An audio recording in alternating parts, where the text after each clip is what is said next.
Check, check.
Good morning. I thought I'd just make sure that you can hear me this morning.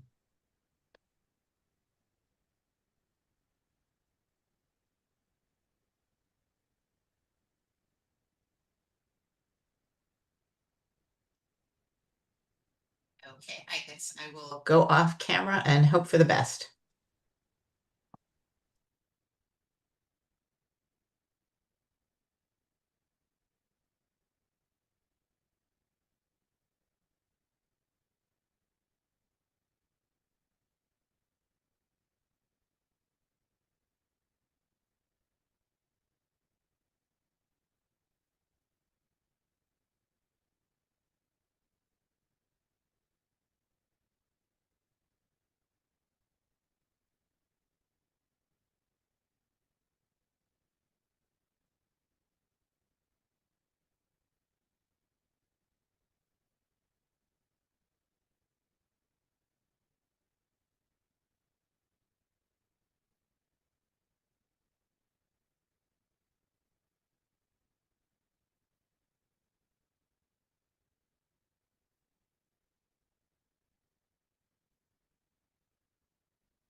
Chip. Check.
how about that?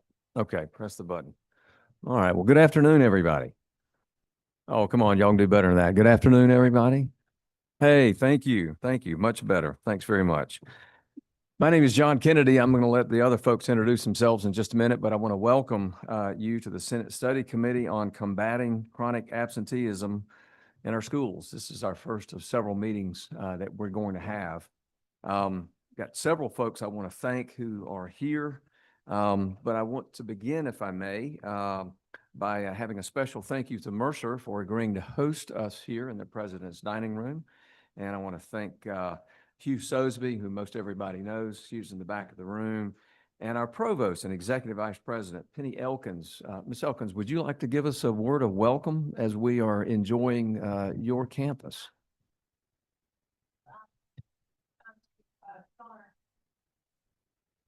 On behalf of President Bill Underwood and the entire Mercer community, I do want to give you a warm word of welcome.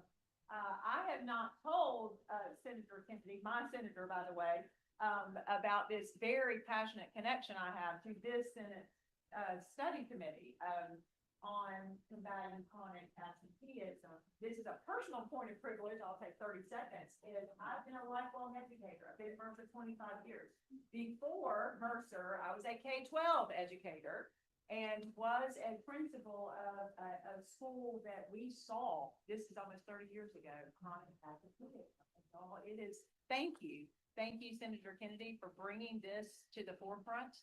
Thank you for Senate Bill 123. We are so thankful for that because as we see, you're already getting lots of attention towards that. There are already dashboards being created, so forth. So I'm thrilled that we're looking at this because presence matters. Your presence today matters, and certainly the presence of those children in the classroom who are learning. They cannot do that unless they're here in the classroom. That's certainly a systemic issue, which y'all are going to address. But thank you. We know at Mercer that student success at Mercer doesn't begin when students walk in the door of the college classroom. It begins with this conversation right here and getting them equipped through that K-12 educational experience. So thank you on behalf of Mercer. We appreciate you. We appreciate you taking your time to study this and certainly appreciate the daily work that you do to impact the lives of Georgia. So thank you. Appreciate it. Thank you, Dr. Elkins. Thank you for that. And again, thanks for hosting us here, and thanks to everyone who has traveled. I want to thank also Lieutenant Governor Burt Jones, who's not here, but he responded to my request that we have a study committee on chronic absenteeism, and I want to thank our Lieutenant Governor for that. Also want to, before I get to the members here, I have a fear of missing someone when I'm supposed to be recognizing people. I know we have at least one, maybe multiple legislators. Stand up, and we've got distinguished members of our legislature. And for all of those here, please tell us who you are, who you represent.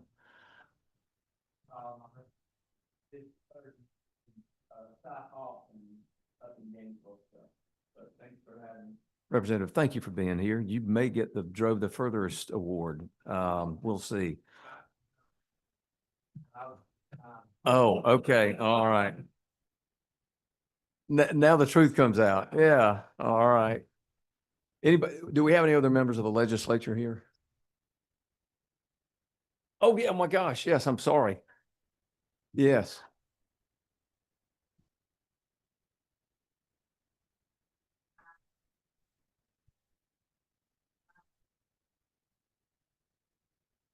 Thank you, Representative Herring. Anybody else?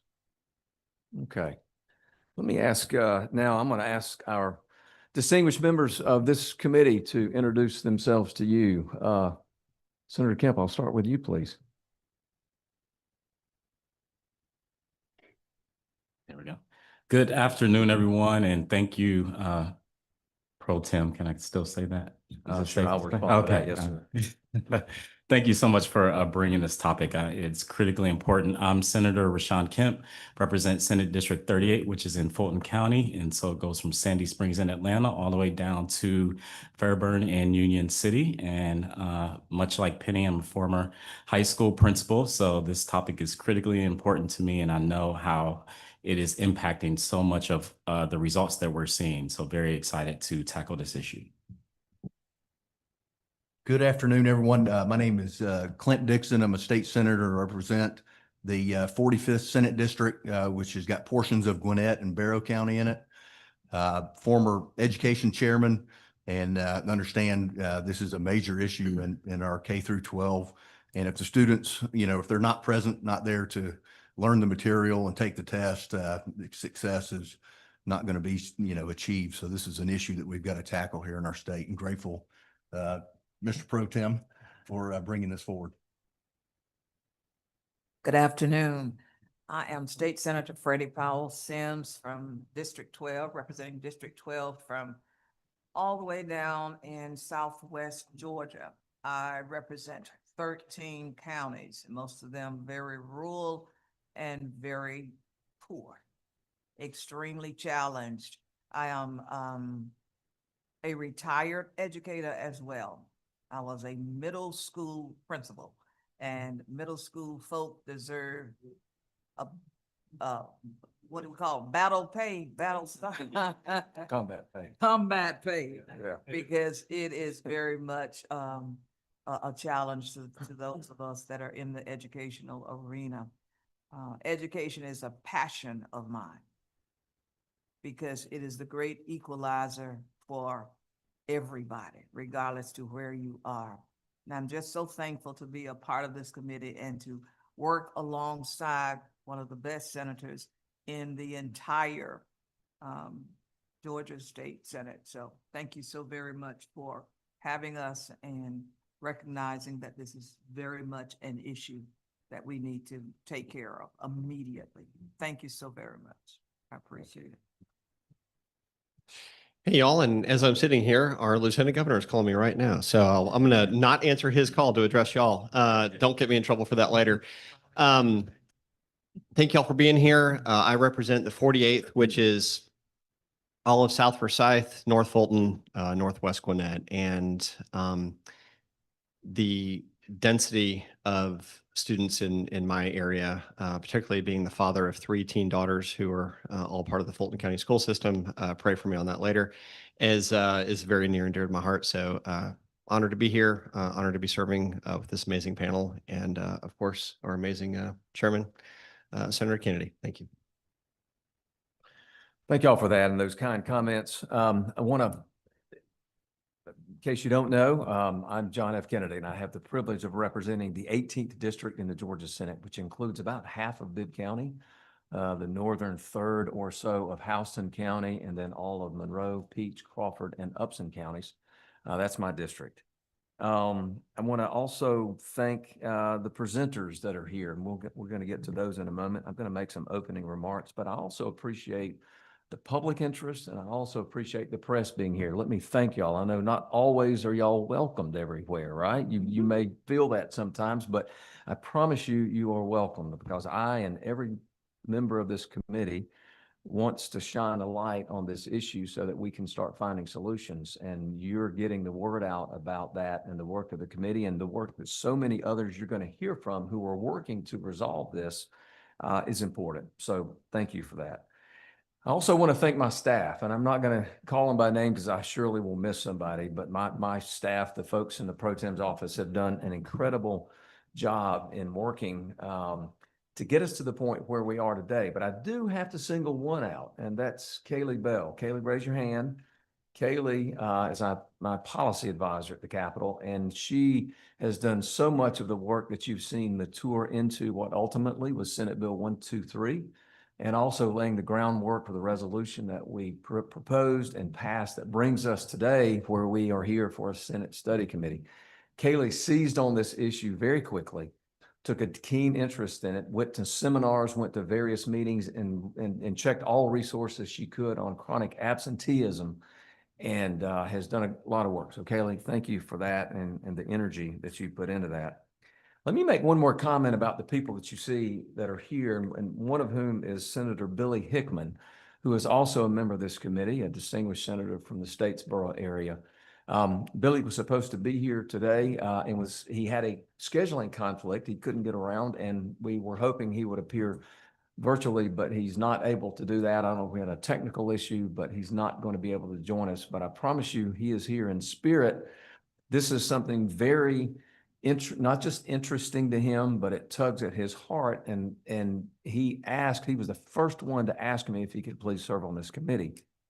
But let me give you one other layer of Billy Hickman's, while he's not here, he is here beyond in spirit. Much of the thought process that I had early on in learning about chronic absenteeism seemed to track some of the same problems and indicia that we had with our literacy rates in Georgia. It was something that until Billy seized on it and started talking about it and said, do you know, John, the numbers, and started rolling out the statistics, and they're arresting. And it was very similar. And so I will tell you, I took some cues from Senator Hickman's good leadership on the literacy front. And we now have some good legislation, and we're moving the needle in the right direction in Georgia. So Senator Hickman's not with us, but we miss him, but I'm sure he'll be at the next meeting if at all possible. Last thing I'll say about the committee is as a nod to them, everyone you see here asks to be on this committee. And the truth is, we had more people ask than we had spots. I say that to brag on these people. You know, they're not here because I asked them to be here. They're not here because out of some sense of someone asked them to serve on something else. They all wanted to be on this committee. And so for that, I thank you for your time, your travels, and the energy that you will put into helping our children, our school children, in the coming days.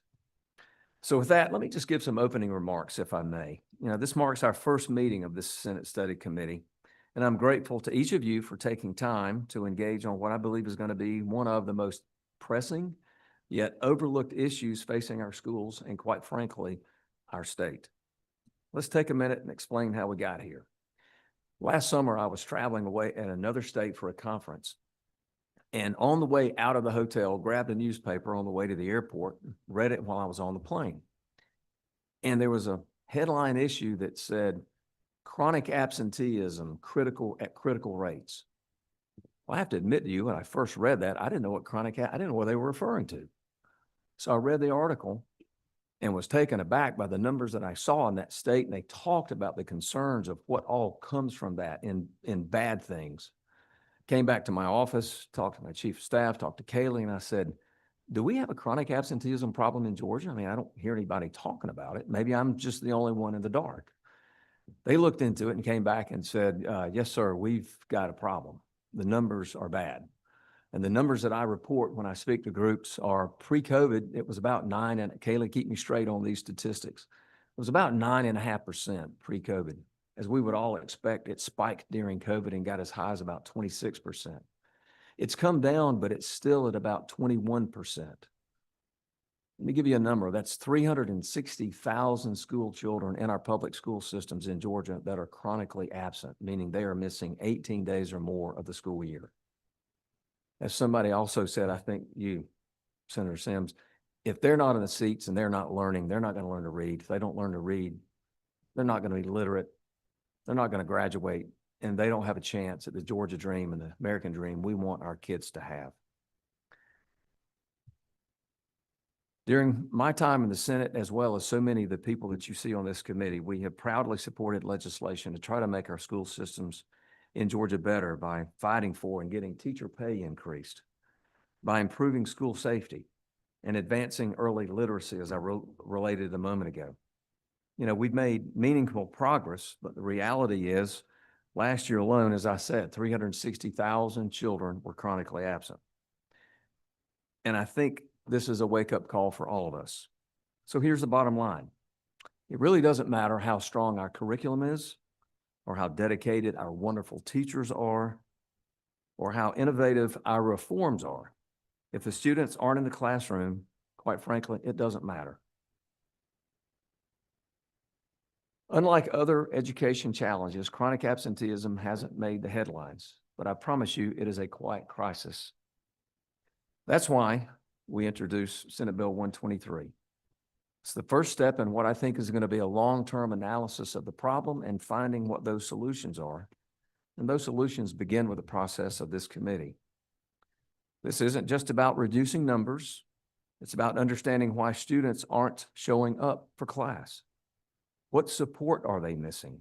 How can we respond in ways that are compassionate, strategic, and effective? Senate Bill 123 will not fix this problem overnight. And it's for those of you that followed it when I presented it to the House and the Senate committees, I said, I don't think this is a silver bullet for this problem.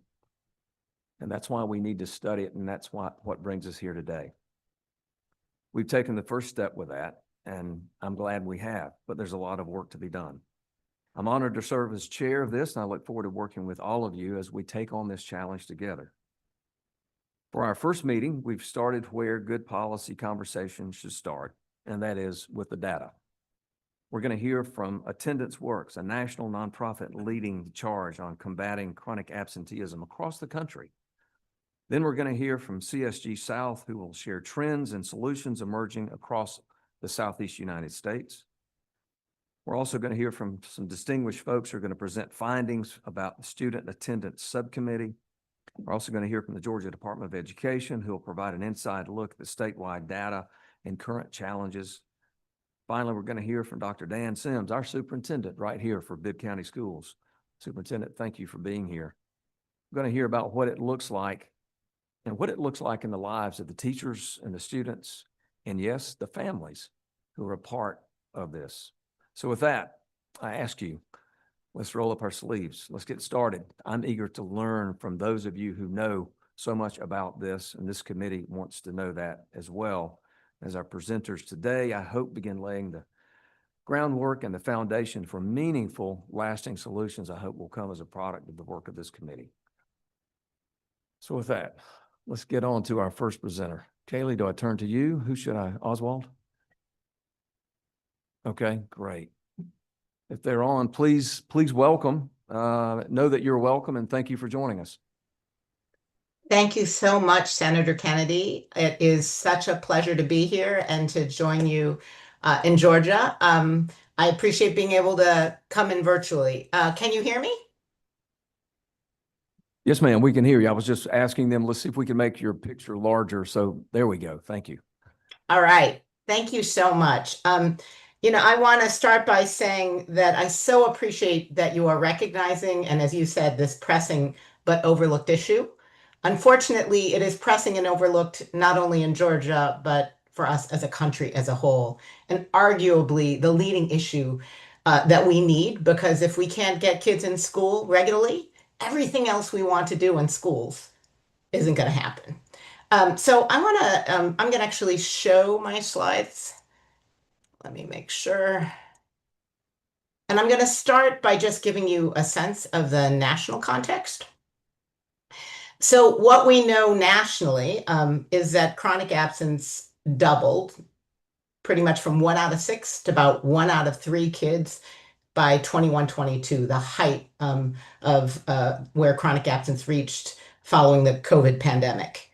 It has, as you saw, as even mentioned in Georgia, started to decrease, but it's still extremely elevated. And I would estimate, based on what we know from data from states, the national data is usually lagging, and it's really what we can now do is aggregate the data from states, that it's still about 1 out of 4. And what we know from research is that when kids are chronically absent, starting in pre-K and K, means they're less likely to read by the end of 3rd grade, have lower achievement, even disciplinary issues in middle school. They're more likely to drop out. But it's not just the academics that are affected. It's educational engagement, social emotional development, executive functioning. The other challenge, or in addition, is that when you see high levels of chronic absence, when multiple kids in a class are chronically absent, the churn doesn't just, the chronic absence isn't just affecting the kids who are chronically absent.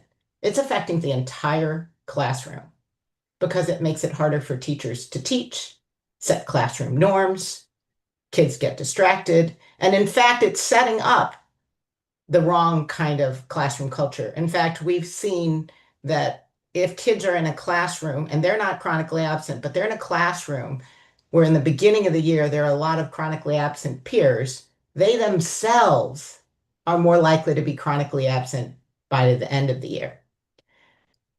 To give you a sense of the scale of what we're seeing, prior to the pandemic, maybe about 28% or a quarter of all schools had 20% or more of their students chronically absent.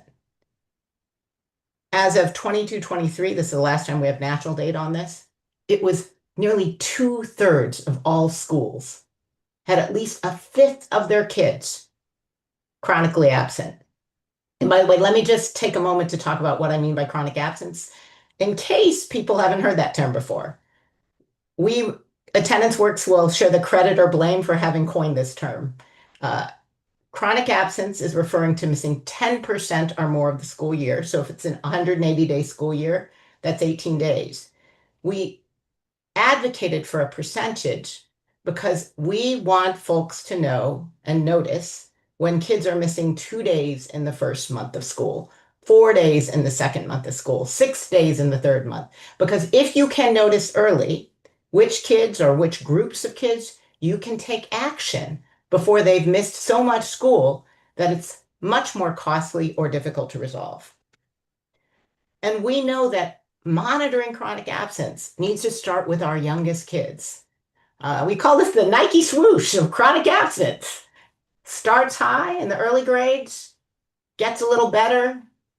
By 3 kids in third and fourth, it's a little bit easier to come to school. There's lots of different things that support that, but then you can just start to see it creep up in middle and high school. And sometimes if you actually can follow a cohort of kids, it's the kids who are chronically absent in kindergarten first. They may show up a little more in third and fourth, but they're not reading. By middle school, they're maybe even acting out because they're not on grade level. And by 9th grade, it's much harder to get them to show up to school. What we don't invest in early, we pay for later.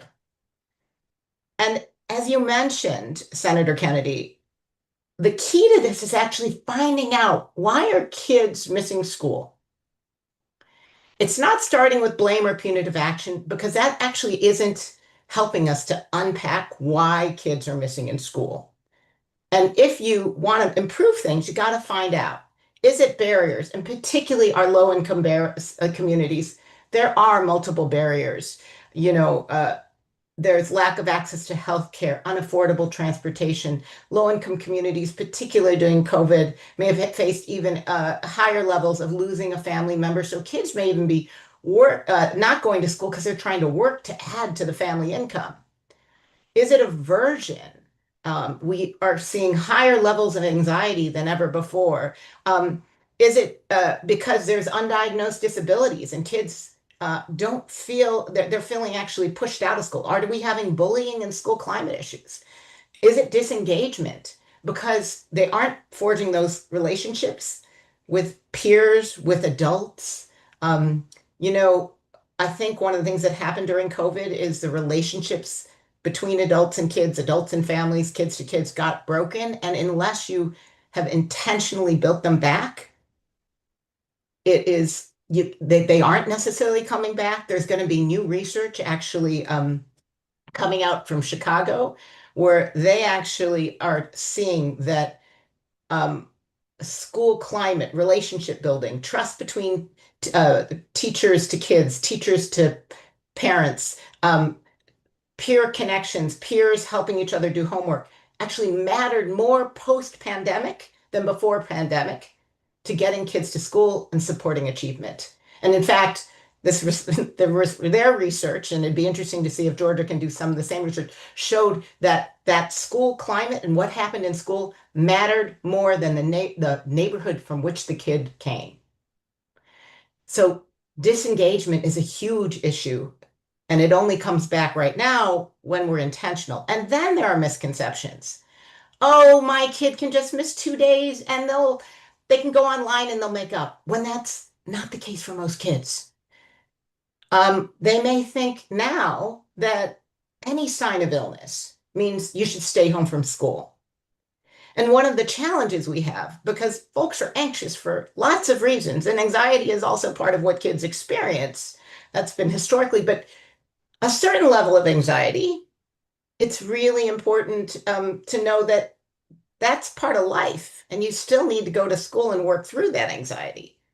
If it's at a higher level, then what you want to be able to do is find out what's going on and resolve it. But sometimes people are now under the impression because that if it's anxiety and they've got a stomach ache, that means they should just stay home. But staying home doesn't help them develop the skills they need, and it also leaves them farther behind. But they're under this impression that a minor symptom of illness, the solution is to stay home, when it's not. Things have changed. So we see that when you see high levels of chronic absence, it's really a reflection that these positive conditions of learning that motivate kids to show up to school in the first place, feeling physically and emotionally healthy and safe, having a sense of belonging, connection, support, feeling academically challenged, engaged, being surrounded by adults and students with the well-being to invest in that relationship building that makes this all possible, has been eroded. And it's by reinvesting in these positive conditions for learning for all students that we can make sure that kids show up to school. And this is really about a tiered approach, which Georgia has been so impressive in already investing in this through their attention to school climate, their attention to PBIS. But those foundational conditions of learning have to exist for all kids. Then you can use your data and use your data on attendance to figure out who needs more early intervention, who needs more intensive intervention. And one of the things that I so appreciate about SB 123 is that you're really reinforcing this notion that we have to start with prevention and early intervention. And this is important not only because it's better for kids, but it's more effective.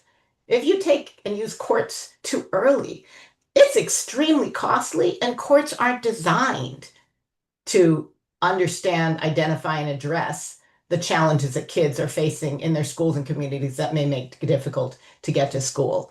And what we've seen is that when you can build the capacity of districts to have actionable data, positive engagement, start with positive engagement. So when you see a kid missing, you start with saying, hey, what happened and how can I help you, not what's wrong with you. Because actually, chronic absence is connected to having experienced trauma. And when kids have experienced some kind of trauma, the most important thing to say is, what happened and how can I help? When you start with blame, they won't actually reveal anything. So having the actionable data to notice who, having the positive engagement to build a relationship, forging strategic partnerships so that if the challenges are beyond what's the scope of a school to address, which sometimes happens, and we really need strategic partnerships to address those challenges, making sure we have adequate resources, because the truth is that in our lower income communities where there have been less resources, we may need more resources to ensure they can have that same opportunity to learn and thrive. Ensure shared responsibility. This is about what all of us do, and then build the capacity. So at the school site level, in our communities, everyone can do this. We, prior to in July 2024, partnered with AEI and Ed Trust to be able to launch the 50% challenge, which I'm so delighted that State Superintendent Woods has joined. That is so excited. That announcement, I'm sure they'll talk more about it, was just made earlier, a few days ago. This 50% challenge we launched because we wanted folks to really embrace this notion. If chronic absence doubled during the pandemic, we need to bring it back down. And we knew that it wasn't just a 1-year effort. It's going to take investment over time. We know this is a top priority for local superintendents across the country. We know while this is aspirational, it is very much achievable. It's trackable, it's accountable, and this is something that we can do across partisan lines. And I commend the committee because you are reflecting that reality, that all of us care about this issue.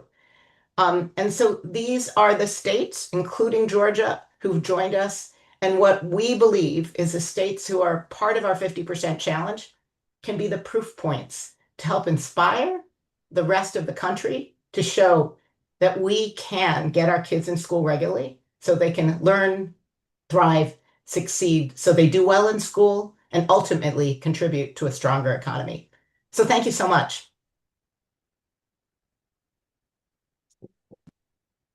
Thank you for that presentation. Very well done, very concise, and thank you for giving us the PowerPoint ahead of time so we could follow along as well. Let me ask, any questions from the committee members? Yes, sir. Senator Kemp.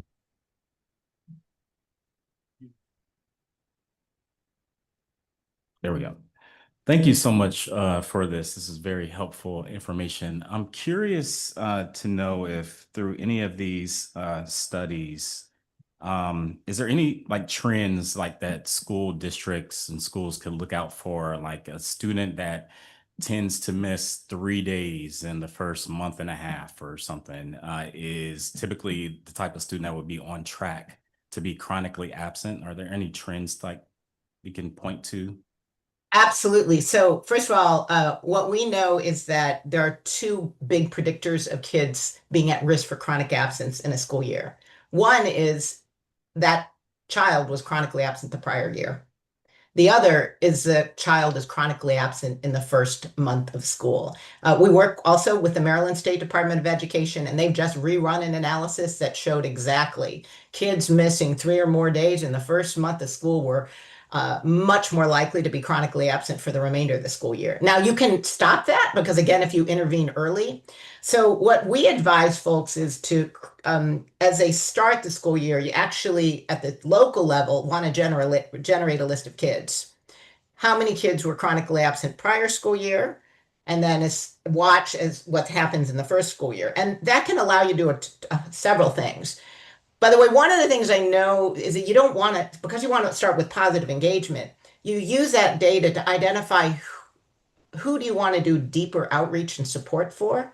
I'm not going to go in and say, well, Hetty, you were chronically absent. What's going on? That's not going to engage that child. What you want to do is say, hey, it's the new school year. You're going to make sure their teacher calls them, welcome to class. So glad you're here. How can I make this a positive experience? And if teachers have to prioritize which schools they make that positive phone call or which kids they make that positive phone call to, pick the kids who were chronically absent last year. Build that relationship. And that also might allow you to think about, well, because often the transition grades are the hardest. Kindergarten, ninth grade, and depending on where you have the transition in middle school. So you might want to even make sure that the supports are stronger, or you might see certain neighborhoods or communities. But if you can create that list of students and then watch them and then make sure they're getting the extra love, engagement, and caring, that goes a long ways. Great, thank you. You're welcome. Thank you for the question. Any other questions? All right. Ms. Chang, thank you very much for being with us today. We appreciate your time and you sharing your expertise. My pleasure. I have another 15 minutes. If I can sit and listen to hear some of the presentations in Georgia. I'm actually going to be in Georgia on September 11th with something with the Scholastic and the Get Georgia Reading campaign. So I would love to be able to just keep listening for as long as I can. I think that sounds great. Oswald, as long as from a technological standpoint, can we do that? Okay. All right. He says, let me ask one question, I think, before we go.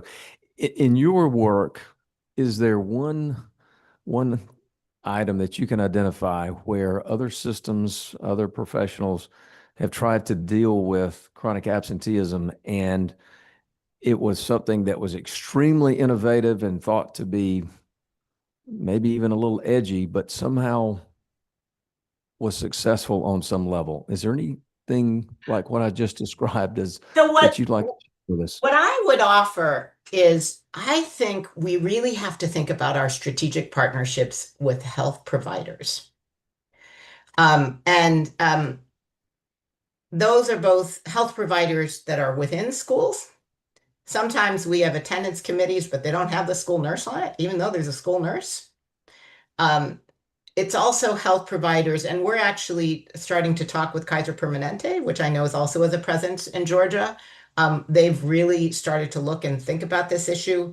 But one of the reasons why you might want to start with health is there's several. One is that if you ask a parent, why is your kid missing school? Inevitably, they'll say their kid was sick. I know this a little bit from research, but also just personal. I have kids, we're trained. You say sick because that's not going to get you in trouble with the justice system. But the reality is sick could be I was sick, grandma was sick, a little sick, sick can mean lots of things. Sick can be this minor anxiety issue.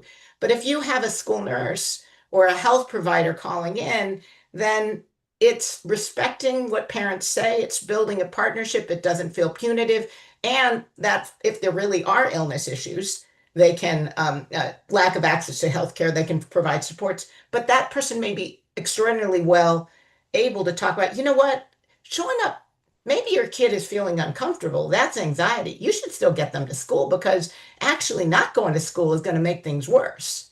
They may be positioned so a parent can hear them. At the same time, we hear lots of comments about folks who talk about they get these doctor's notes and doctor's notes that are excusing kids for extremely long periods of time, and it doesn't make sense. We need to engage our physicians, our health providers, so they understand why kids showing up to school. And we've started to have a real partnership with the American Academy of Pediatrics. Even state chapters have started to take on chronic absence and educating each other about what's the role that pediatricians can play in educating families about the importance of getting to school every day and having that routine, both for the purpose of learning, but also health and well-being, because in the short term, it keeps kids healthier to have a routine. And in the long term, if kids graduate from high school, they have better health outcomes in the long term.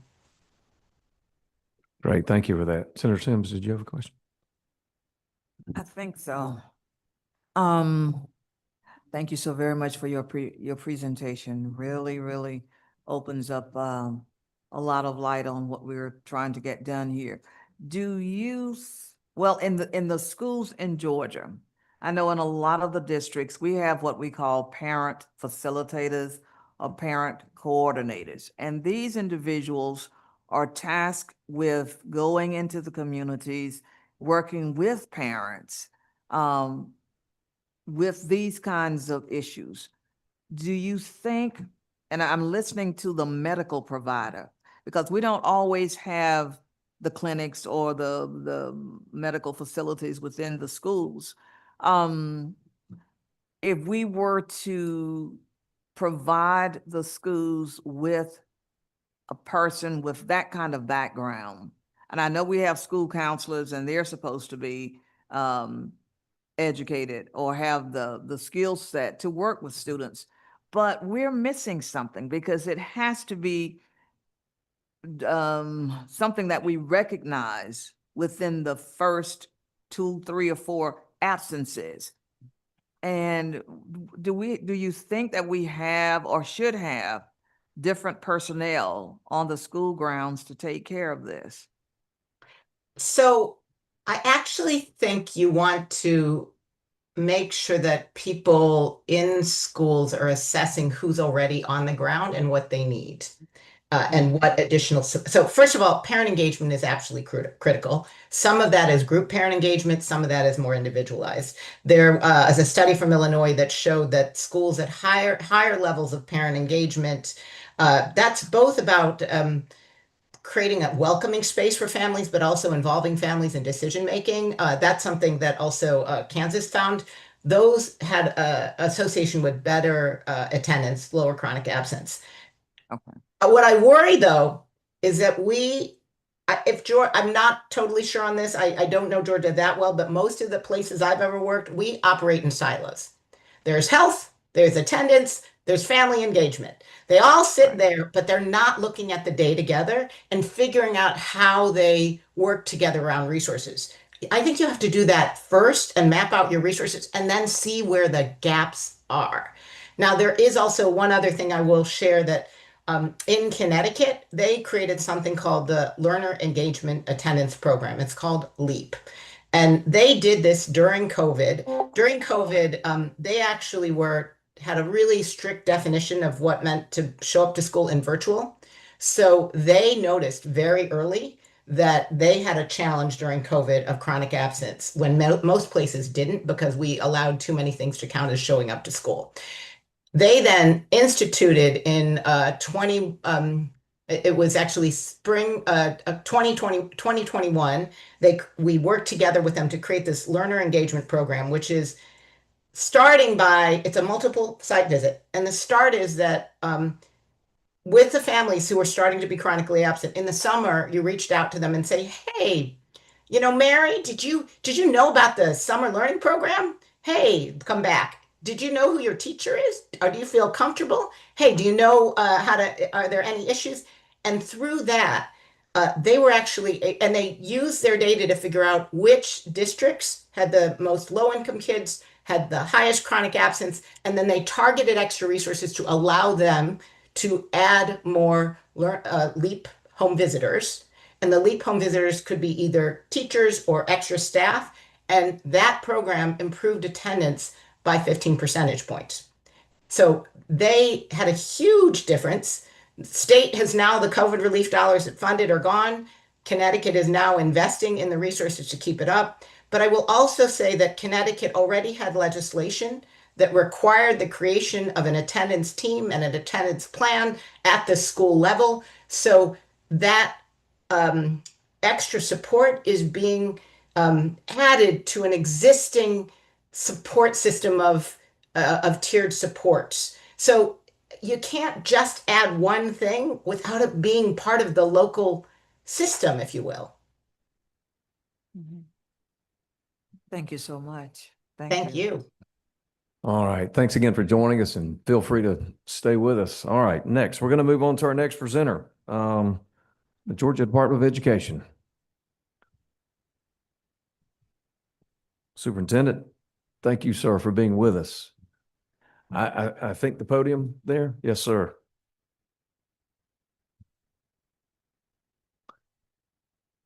And is Justin Hill going to join or? Okay. Yes, sir. Thank you. Appreciate y'all both being here.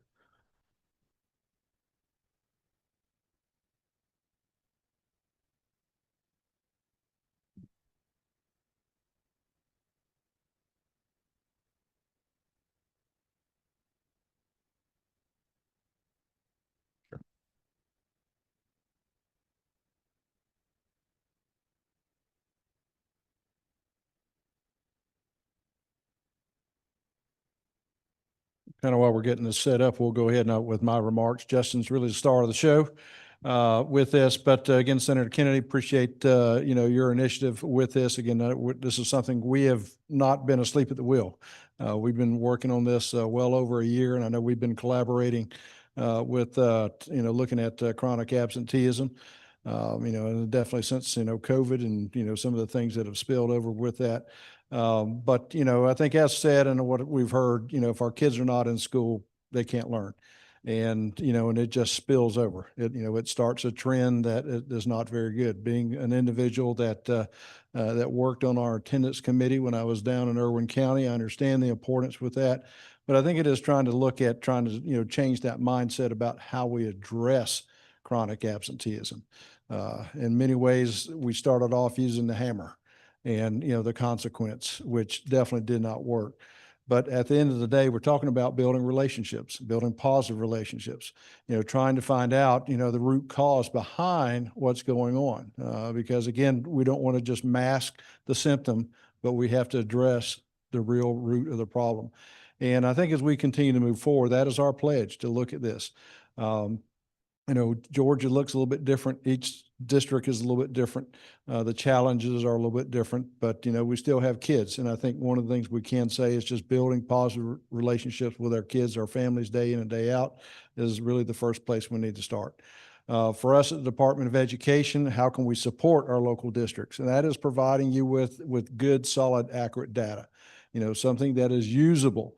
Whether it's through our dashboard, through our climate surveys, giving our districts that information that now they can drill down, dig down, and make the proper calls based on, their unique system, their unique school. And, we want to continue to work together. Again, this is not something that the Department of Education owns. This is a Georgia problem. This is a Georgia issue. This is a national issue.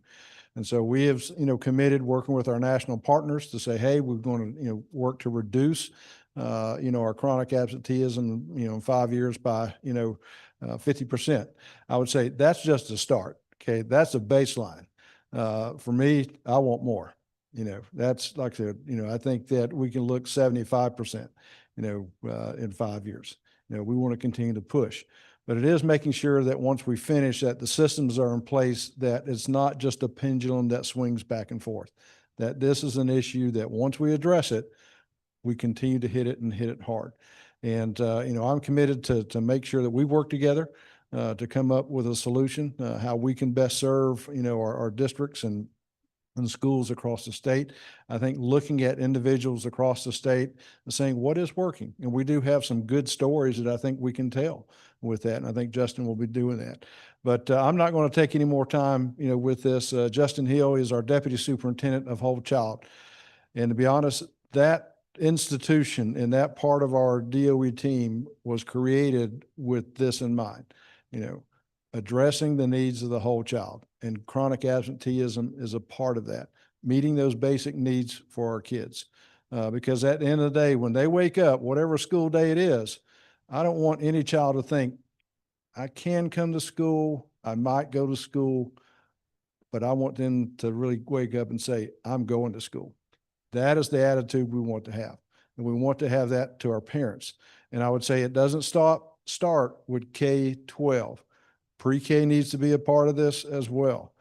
Our birth through 5 needs to be a part of this as well. We've got to get that ingrained, institution that this is what is an important part in my life, seeing that value from day one. Don't wait to kindergarten. That's not where we need to start. We need to make sure we're hitting that hard on the front end as well. Justin, I'm going to let you turn this over to you and take it away, sir. Thank you, Mr. Superintendent. Good afternoon, Mr. Chairman, members of the committee, and many of my colleagues. I have a presentation today that I'd like to say is in 3 sections. First is just digging through some state data, looking at some trends, showing you just a preview of some screenshots of the dashboard that was mentioned by Dr. Chang and certainly State Superintendent Woods. Share with you some success stories from a few schools that we work with, and then show you some things that the agency has been focused on the last couple of years and moving into to this next 12 months to 24 months.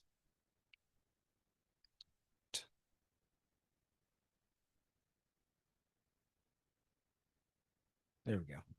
All right. Does attendance at school matters? I think we heard some things from Dr. Chang, but again, just to reemphasize the point that missing a day of school here and there may not seem like a big deal, but absences start to mount and they start to have a cumulative effect. If a student were to miss just 2 days a month, again, those are trends that we wouldn't want to see. They miss 20 days of school year. That's 60 hours of reading and writing. That's also 30 hours of math instruction. If they continue that on to the life of being a student, that's a year of school. That's a lot. Now, if you double that up, 4 days a month, you see the impact is 60 hours of lost math instruction, 40 days a year. That's 2 years of school. That's too much. And certainly early intervention is always going to be the key. Now, is there an impact with student attendance being persistently present versus chronically absent and performance? I think we know that there is. And in Georgia, if you look at the 2024 Georgia milestones percentages of students at proficient learner and above, those that were persistently present score at twice the rate as those that are absent. So certainly it's important that students are in school so they can have access to learning, but that's Georgia's data. Very clear relationship and not really a surprise. One of the things that we developed over the past couple of years is we knew that if we're really going to focus on chronic absenteeism, one of the things that our schools, our RESAs, our district level leaders need is they need tools to look at it. We can't really just send them a spreadsheet that are multiple sheets long. I can see a former principal here. Getting Excel files of just rates aren't going to be helpful. Leaders need tools to make quick conclusions so they can figure out what does the data say, and then how can I design an intervention plan to correct that. So one of the things we developed was the dashboard. This really is a nice way to show a district where their rate is, where it has been, and certainly where we can see it moving. For Georgia, we have some things on our dashboard. The rate, we have 2025 data came in this summer, and the rate for Georgia is now 19.5%, still too high. Mr. Woods is absolutely correct, but it does represent a 5-year low and 4 consecutive years that it's declining. Our rate peaked at 23.9% in 2022. As I share some school stories, you'll see either a school or a district's rate peaked at 21 or 22. But for most of them, it is going down, and I'll share some reasons why we think that is. On this dashboard, if you were to visit it and move over to the left of the screen, you'll see a heat map where you can find your district, your county, and say, well, where is that? And of course, the orange represents really high rates. Blue, dark blue represents very, very low rates. You can select the school year, your system, and it can put your district on the same screen to see where it racks and stacks against the state average. This has been really helpful as I interview the superintendents and principals to really look at ways they can do data digs from the central office. Another feature of the dashboard is a heat map. And you can go through and find your school on the right side, and you can click your system and you click your school, and you can show a heat map of the grades, the different subgroups. It can help you identify some trends. So you can start looking at the groups and how they're responding to the interventions that you're putting in place. But I do want to highlight some trends that we're seeing and that are certainly troubling. If you look at the left that I have highlighted in red, high school rates, again, I'll show you in a minute that the rates for elementary and middle schools are going down, good, but for high schools, it's still troubling. The rates have consistently been at over 25% the entirety since COVID, and that's a troubling trend. You'll see for our students of color, still hovers above 20%. And for those that are economically disadvantaged and our students with IEPs or students with disabilities, also above 22% for both categories. Now we have multiple combinations of schools. We have K2 schools, K3s, K5s, K6, K12s. But we commonly try to put these into 3 categories to see if we can find some trends to inform the committee. Roughly speaking, for our high schools, 9 through 12, since the peak year of 2022, the rate has dropped from 32.1% to 27.7%, extremely high. The rate of decline is very slow. But if I look at our elementary schools, they peaked at 20.8%. It's moving down a little bit quicker, 16.6%. And I also am a former middle school administrator and teacher and have survived as well. They're somewhere also in the middle. Again, it goes back to that high schools are still showing some trend lines that are troubling. If we were to look in Georgia at Title I schools, those who are economically disadvantaged schools versus non-Title I schools, is there a difference in the chronic absenteeism rate? There is, 23.7% compared to 15.4%. If we were to look at schools in Georgia, urban versus rural, is there a difference there? And there is. We see at the urban schools, 25.3% chronic absenteeism, and at the rural schools, 19.3%. Both are extremely high, but there is a difference in those areas. All right, as we think about strategies to improve what we're seeing as troubling trends, let's look at some buckets. I would look at removing and reducing barriers as being I'd call it a high cost, but a high impact return on the investment. And that is looking at the areas of transportation limitations, access to healthcare, which was mentioned earlier, housing and basic needs. Those would be very costly to remedy, but the impact shows a huge return on investment. Maybe one of the biggest bangs for the buck that I'll demonstrate today is somewhere in the middle, and that is improving school or student experiences at school. I'd call this school climate. The more positive experiences students have with just a more engaging environment, you start to see a huge impact on student attendance. And this is where sometimes you'd see positive behavior interventions and supports that was mentioned earlier. Think of PBIS as like a car that can take you to a destination called positive school climate. And when I get there, what will I see? High student attendance rates, low chronic absenteeism, students reporting that they feel safe and supportive.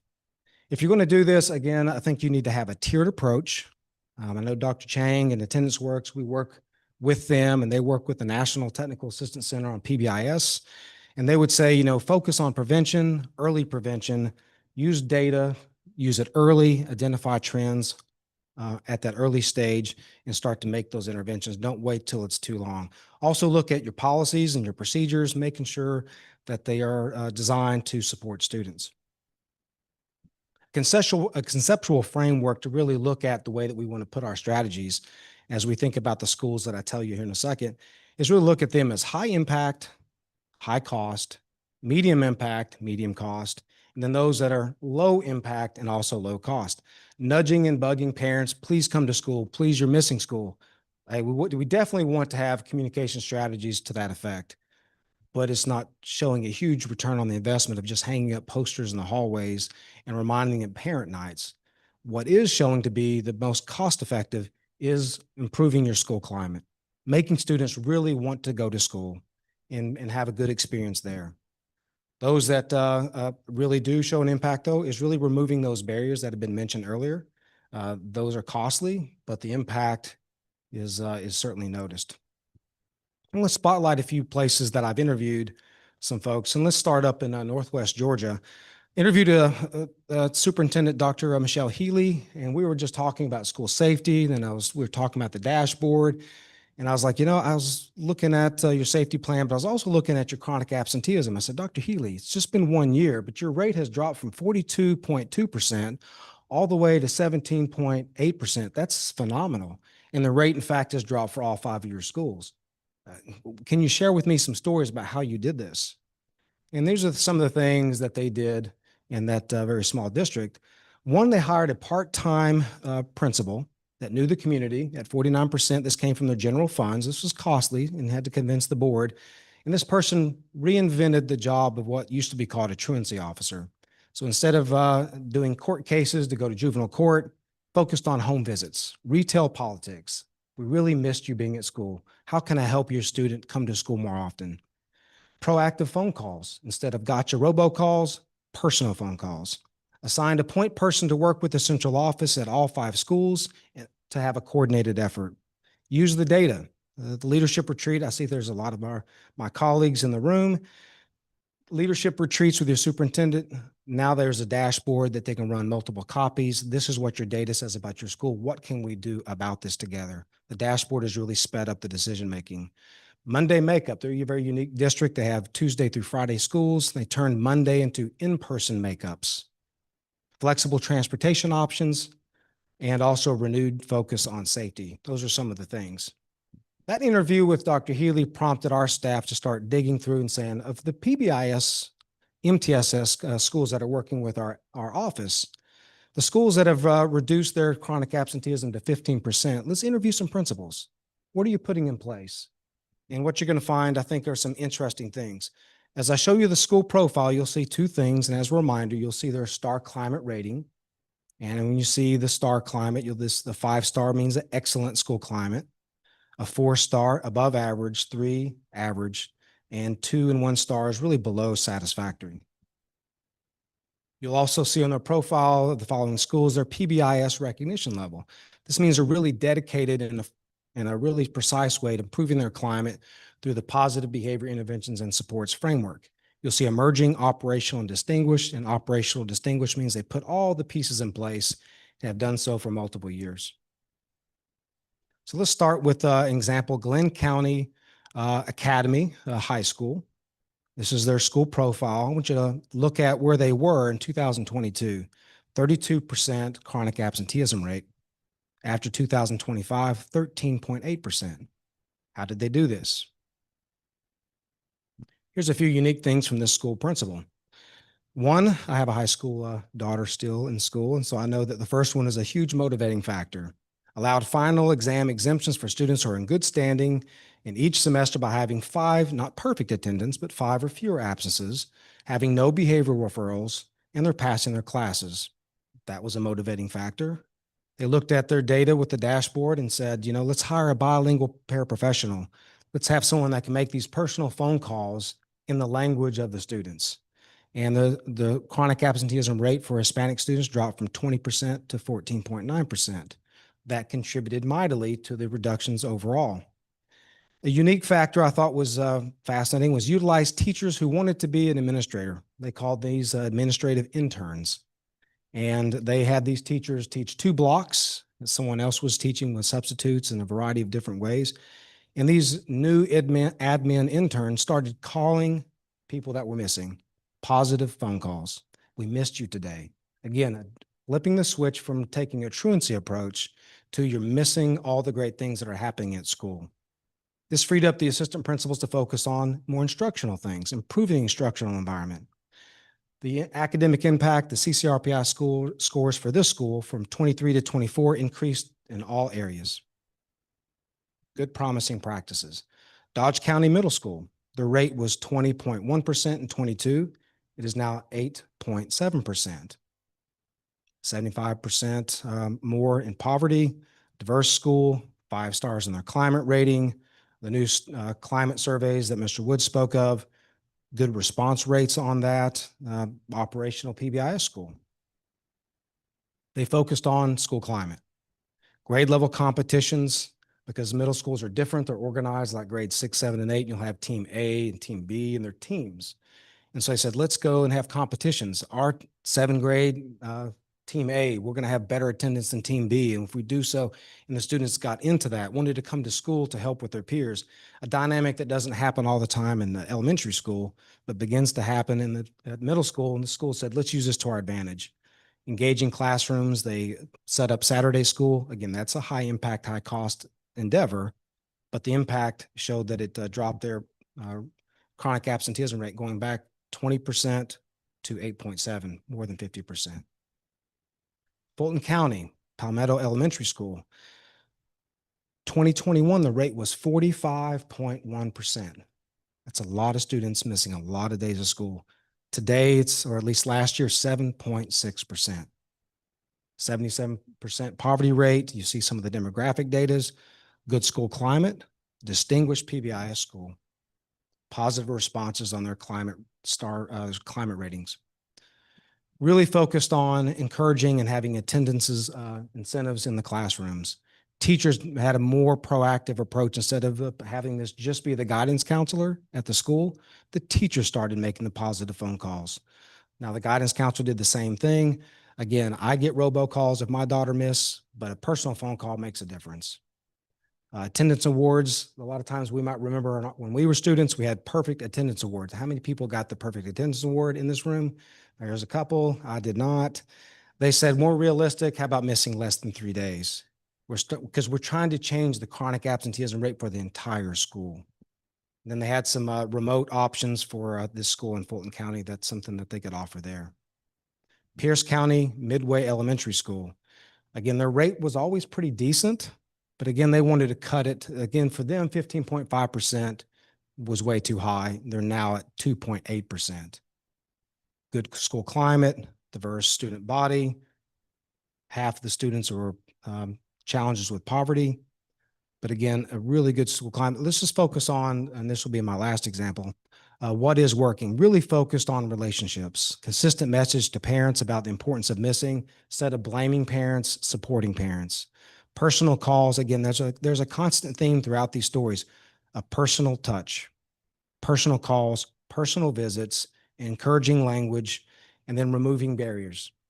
This is a little unique. If transportation is an issue, the SRO had a positive pickup, not a negative pickup. Is that a high cost? Yeah, that's transportation costs go high. But they use their data to allow the SRO to say, we need these students there. Let's save students now.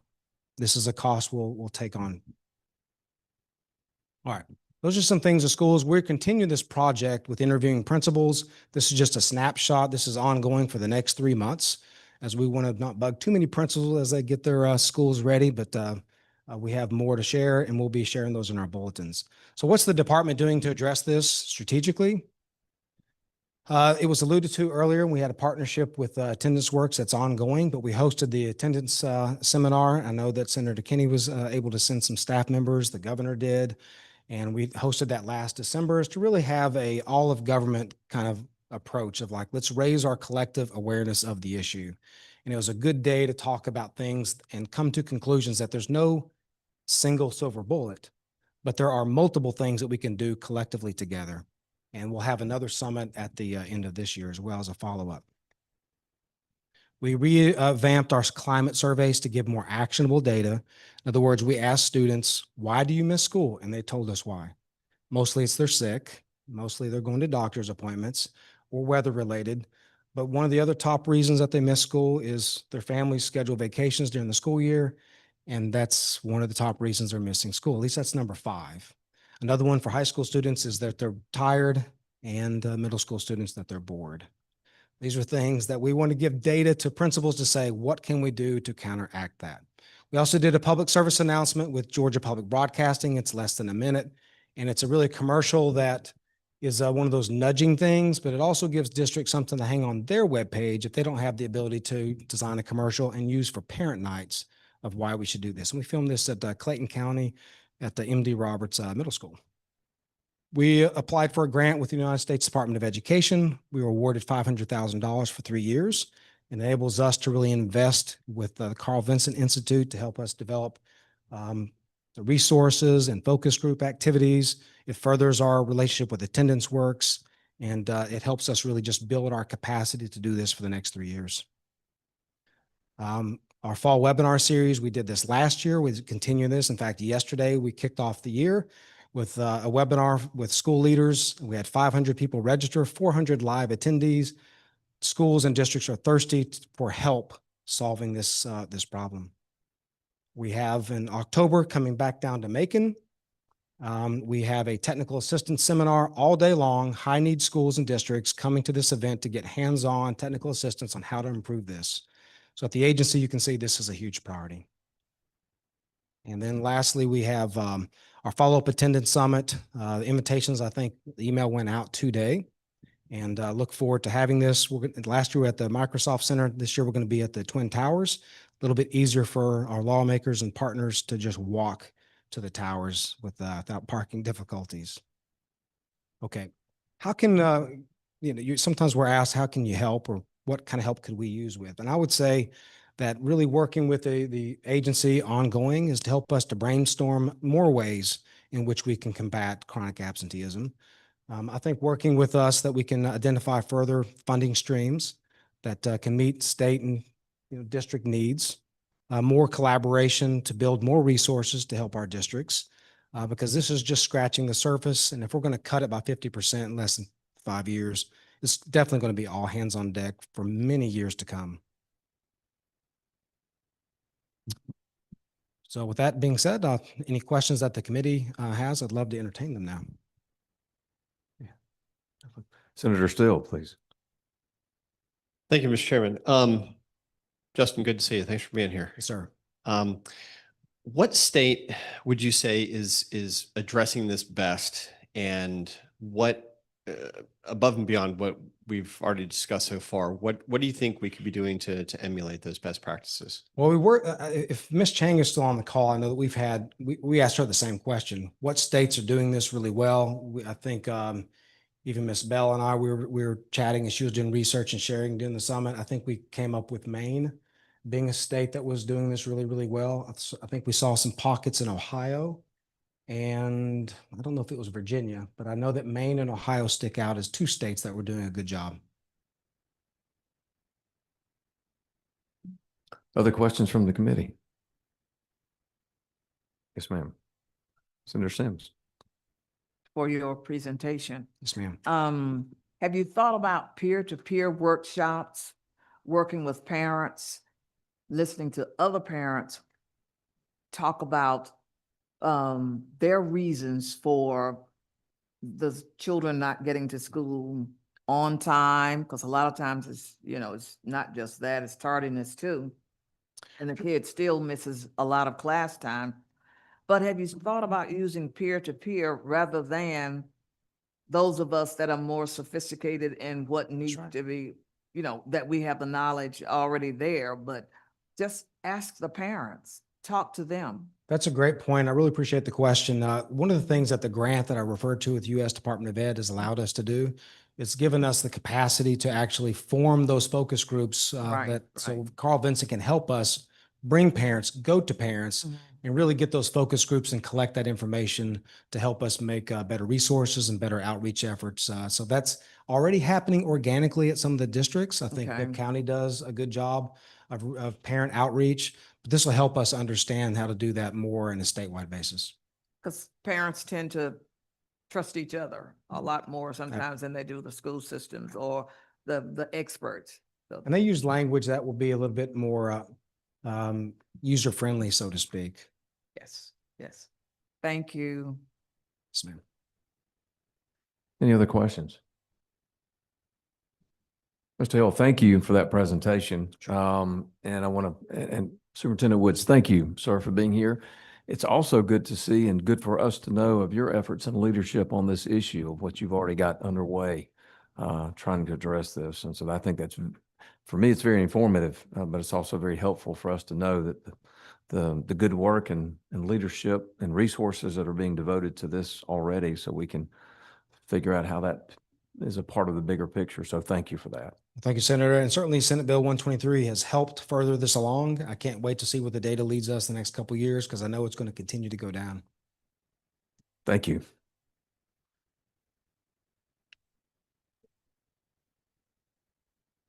All right. Oswald, who do we have next? CSG South? Okay, great.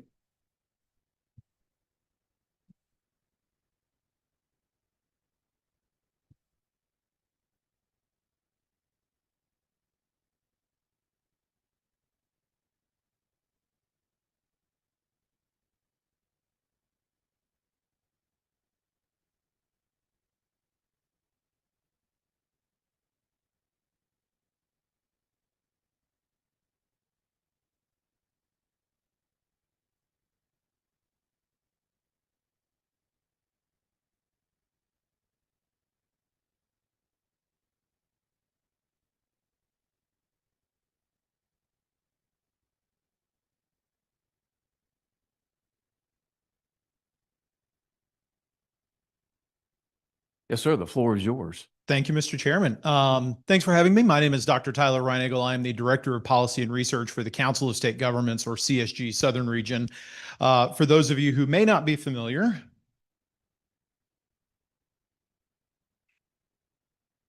there is a slide that has information. There we go. CSG is coming up on our 100th birthday. We are a 501c3 nonprofit organization serving state governments and territorial governments throughout the United States. We are broken up into 4 regions, as I mentioned earlier. Georgia, not surprisingly, is a part of our southern region, covering 15 states from Missouri down to Texas, over to Florida, and up to our friends in Virginia and West Virginia. We are a Georgia-based office. Our office is over in Decatur, and we've got a team of about 15 now. Actually, this number needs to be updated. But I lead our policy team of 5, and we work under the auspices of 6 standing committees. One of those being our Education Committee, which last year in 2024 did a full study of the Southern region, and it actually expanded nationally on this issue of chronic absenteeism. Was a big part of the conversation around SB 123, which I know this committee is intimately familiar with. So today, I'm here to talk about some of the key issues that came out of that study. We did a comprehensive look at not only the 15 southern states, as I mentioned, but also peers in other states and territories across the country. And there were really 5 key themes that came out of that. Some of these issues we've already talked about today, namely the pandemic and the impact that had on chronic absenteeism, but other issues such as terminology and definitions that lead to response packages.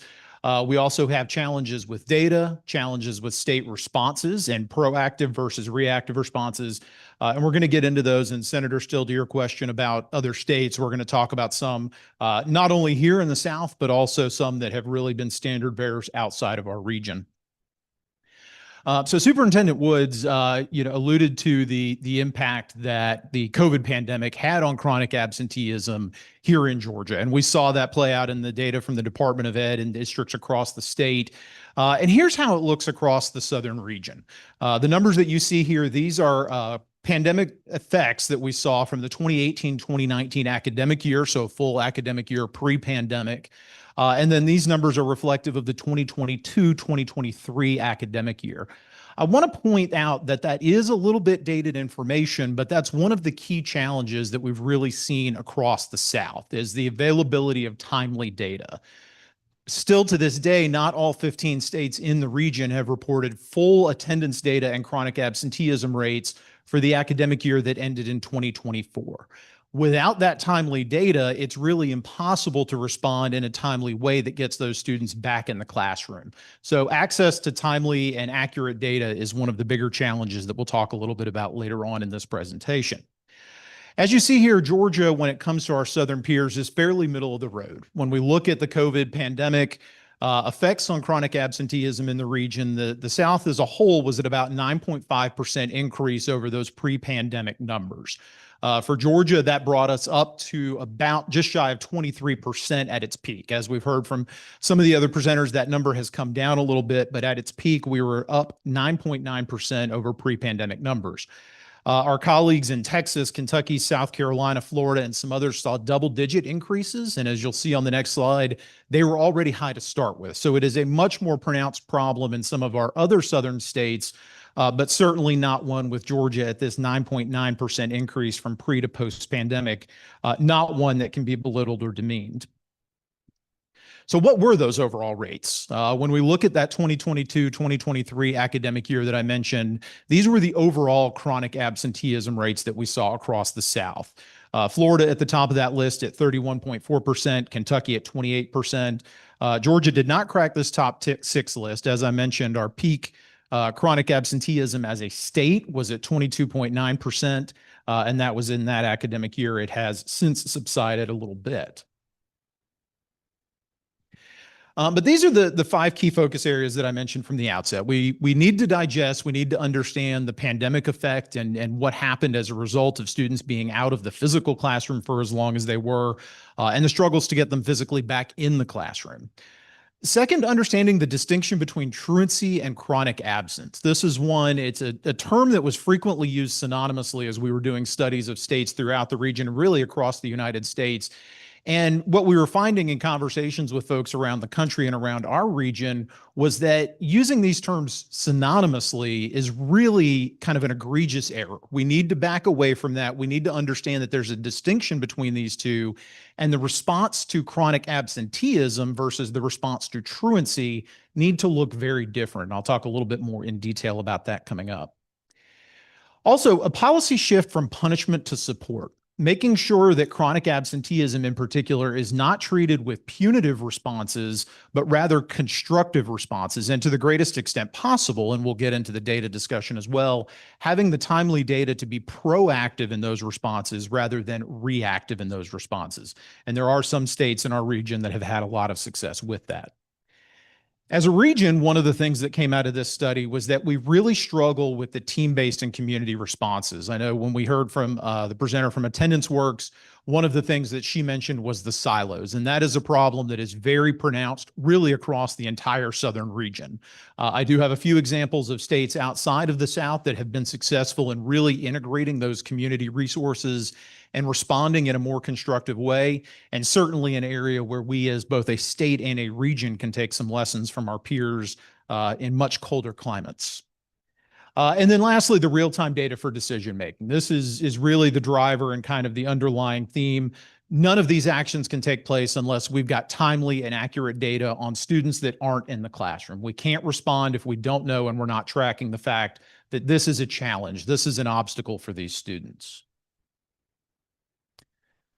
So I mentioned the pandemic numbers. None of these should be surprising to anyone, and we've talked about them at length in this hearing already. We've got more detailed data. As I mentioned, we still have states that have not fully responded with 2023-2024 academic year data, but our team is working diligently as those come out. One of the things we did find in doing this study was that of the 50 states, only 12 had posted publicly and made publicly available chronic absenteeism data for the 2022-2023 academic year by the end of 2023. 6 months later, after that academic year had ended, only 12 states had those data publicly available. That's a challenge, and it's one that we can always stand to improve upon collectively as states. I mentioned the second big issue that we identified in the course of this study was the distinction between chronic absenteeism and truancy. Very common across the country, these terms were being used interchangeably. They were being used synonymously, and state laws and responses to these two issues were being treated the same.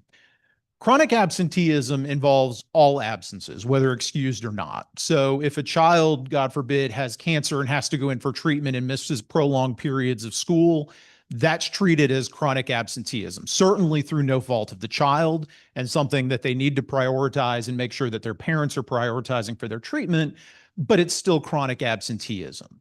If you're in a rural community that has transportation challenges in getting to or from school, that counts as chronic absenteeism, even though it's through no fault of the child or their parents. Truancy is a very different story. Truancy are those unexcused absences that need to be routed to a different course of action, a different response that does tend to be more punitive, that does tend to get the juvenile courts and other parties involved in that decision-making. Chronic absenteeism, if we understand it on the front end, why is this happening? It equips the community partners in the team approach that we'll look at to respond in a more constructive way that gets the students the support and the resources that they need to succeed and overcome those challenges that they may be facing. Now, if the student is, going on vacation with the family and missing school for that, obviously a very different story. But there are legitimate absences that fit into that chronic absenteeism category that don't necessarily constitute truancy. Looking to some other states in the region that have made some policy shifts in recent years that have addressed some of these issues. Widespread, and I'm sure when many of us were growing up, I know when I was in school, one of the punishments for the chronic absenteeism or truancy, depending on how it was defined in that district and in that state, was out of school suspension. So it was taking the student out of the classroom for additional days as more of a punitive measure for missing a certain number of days up to that point. A number of states, as I'm sure you have read, have changed that approach. The suspension restrictions, students in many states are no longer allowed to be suspended strictly for missing school. It has to be part of some sort of bigger issue, some sort of bigger challenge with that student that leads to that out of school suspension, but it's no longer solely based on absenteeism. Our friends in Florida actually took this approach dating back to 2002. More recently, Arkansas in 2013 and Tennessee in 2021, they took this approach, and it's one that you really see gaining steam throughout the region.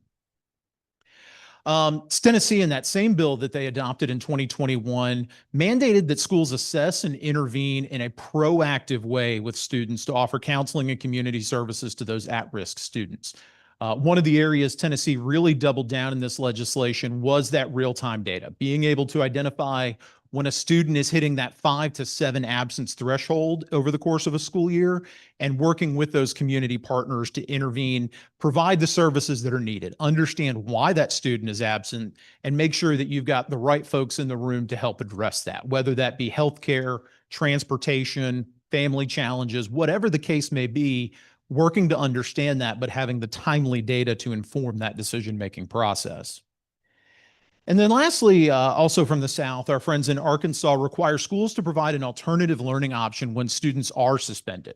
So they did move away from that suspension for absences. So it's not solely based on absenteeism, but in those occasions where a student does have out of school suspension for other reasons, whatever they may be, Arkansas really doubled down on the resources to make sure that those students aren't missing the learning time to the extent that they would if they were solely off the radar for the period of that suspension. An area where the southern region as a whole has really struggled is the team-based and community interventions. And I mentioned the discussion of silos from attendance works earlier. That was really pronounced in our research, is that no state in the South has really mastered this. Connecticut and Maine, I know Maine was mentioned earlier as one of those kind of gold standard states. They've really figured out how to get the right actors in the room and make sure that the discussions are happening for the primary benefit of the child. They're not looking at this through a myopic lens. You're making sure that your healthcare providers, your nonprofit organizations, in a lot of instances, faith-based leaders, particularly in more rural communities, they are a part of those conversations, making sure that the student has got the holistic support network that's going to get them back in the classroom and get them equipped to move on and succeed in their education. And then the fifth area that came out of this study, and another one where the South on the whole has kind of fallen short relative to the rest of the country, has been in real-time data dashboards. Rhode Island has really been a pioneer in this, in making sure that real-time and accurate and easily accessible data are there not only for school administrators, but also for educators, for the teachers that are kind of that front line in the classroom, for community leaders that are going to be part of those discussions and part of those response teams to support the students and their furthering of education and getting back in the classroom. And then also targeting the interventions. So making sure that the data aren't just telling us this student was absent, starting to develop dashboards that are getting more understanding of the why behind it. What is the reason? What is the excused absence? What are the particular needs of this student to make sure that we're responding to that? Another tool Connecticut has really been on the forefront of this is looking at particular segments of the student population. So are there English as a second language students that are demonstrating a much higher chronic absenteeism rate? How do we respond to that segment of the population? So not only individual students, but also groups of students where we're able to identify trends. Connecticut has got a really great dashboard that looks at that and does so in pretty much real time, not the delayed response that the southern states on the whole have had a struggle with. So some closing thoughts on combating the chronic absenteeism. Those of us that work in data and work in policy analysis, garbage in, garbage out is a common theme. If you don't have quality data coming into the discussion, then you're not going to be able to have reasonable or formidable solutions to the problems that you're facing. So the data may not necessarily tell a story that we want to hear. We look at what happened post-COVID. We look at trends that we've seen in chronic absenteeism, and I don't think anybody in this room is satisfied with where we are on that, and rightfully so. But we cannot just manipulate data to tell the story that we want it to tell. We need quality data so that we're responding in the most constructive way for our students. Second, and like I said, this is an opportunity for the entire Southern region, collaboration between state entities, schools and parents, and those community support networks. Collectively, I was born and raised in Georgia and certainly had the community resources and what I needed to succeed when I was a child many, many moons ago. But are they collaborating? Are they doing so in the same space and with a shared mission? And that's one of the bigger challenges, is making sure that there's a bona fide collaboration, not just access to resources. And then lastly, taking Senate Bill 123, which is really that crown jewel of what we're talking about today, and building on that model by requiring interagency tracking and looking at the holistic student, as our colleagues from the Department of Ed were talking about at length, making sure that we're understanding the whole story behind it, not just the fact that the student is not in the classroom. So, Mr. Chairman, members of the committee, thank you for having CSG South here today. I'm happy to answer any questions that you have about our study and our continued work in this area, and certainly appreciate the opportunity to share our work with you here today. Thank you, sir, and thanks for a great presentation to give us a perspective, sort of, as you mentioned, from CSG and the benefit that you have, the good work you guys do in the southern states, so we get something broader than just the Georgia data. And your perspective on this was very helpful. Any questions from the committee? Yes, Senator Still. Thank you, Chairman. Tyler, great presentation. Thank you. One thing that I've kind of been waiting to hear today, and maybe it'll still come, but where does bullying fit into victims of bullying? Where do they fall in? Like, how do we categorize those kids that are feeling marginalized, left out, and they're staying home because they're just afraid to come back to school? That is a great question, Senator Still, and I do not have an answer to that. In the context of our study here, we were looking more at state policies and structures that existed in responding to it, not really the motives behind it. I'm sure there are data out there, and I'll give you my card and happy to work with my team to see if we can get at the bottom of that and see what other states have done. Particularly, to my point of understanding why the student's not in the classroom, that would certainly be a reason, certainly be a motive, and we're happy to do that work for you. So I'll share my contact info, my card, and happy to pursue that. Tyler, one small question. Sure. This may be it's not a recommendation, just an idea that I wonder if you have seen this anywhere. And I assume it would only be at the higher school levels, high school, but do you see any programs that have some sort of active element of like a buddy system? I think Senator Sims' questions about peer-to-peer made me think about a buddy system where kids are paired in a way that they're checking on one of the others. Now, if they're like my kids, they struggle to get themselves at school. They don't need to be in charge of somebody else. And I don't mean being in charge, but just a friendly reminder do you see that in any of the models that are trying to address absenteeism? Again, not something that was in the scope of this, but certainly happy to work with my team and do a little bit of digging and see if those programs do exist, either at the district level or at a broader state level. Okay, thank you. Yes, sir. Senator Kemp.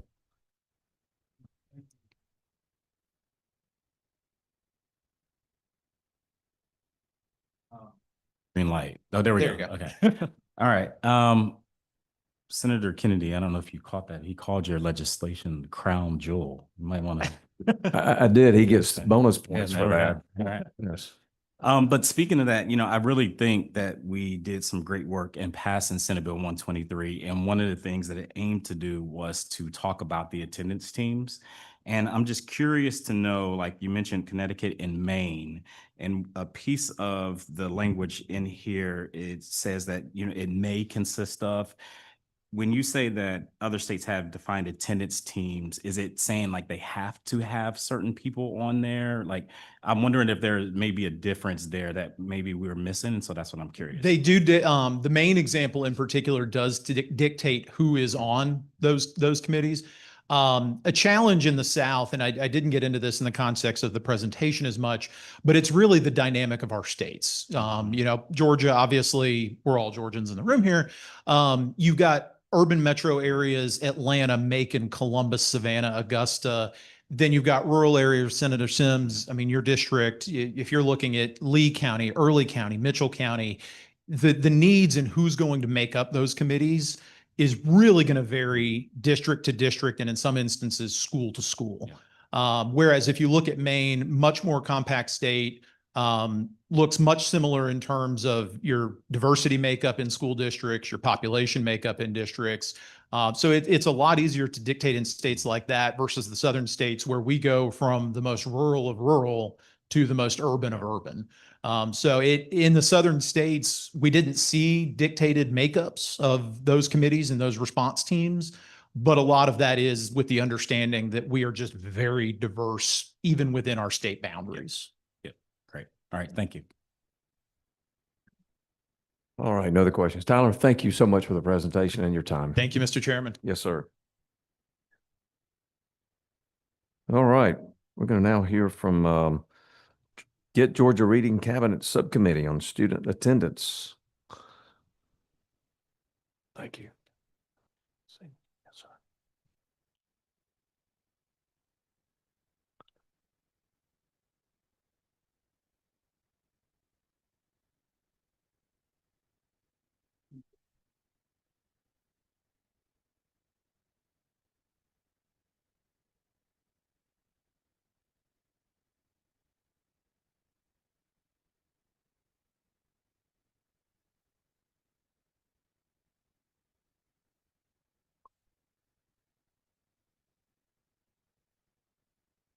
Thank you, Mr. Chairman. I'm Gary McGivney. I worked in the Department of Education for 14 years, and prior to that, in a school district for 25 years. I'm a consultant with U.S. Department of Education and consult with local school districts and school districts across the nation. And I'm a national board certified school psychologist. I want to point out, however, the work that I did with the Get Georgia Reading Cabinet is volunteer work.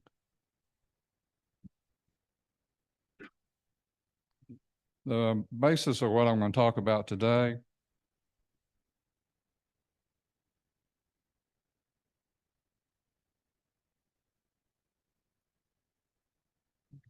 to work.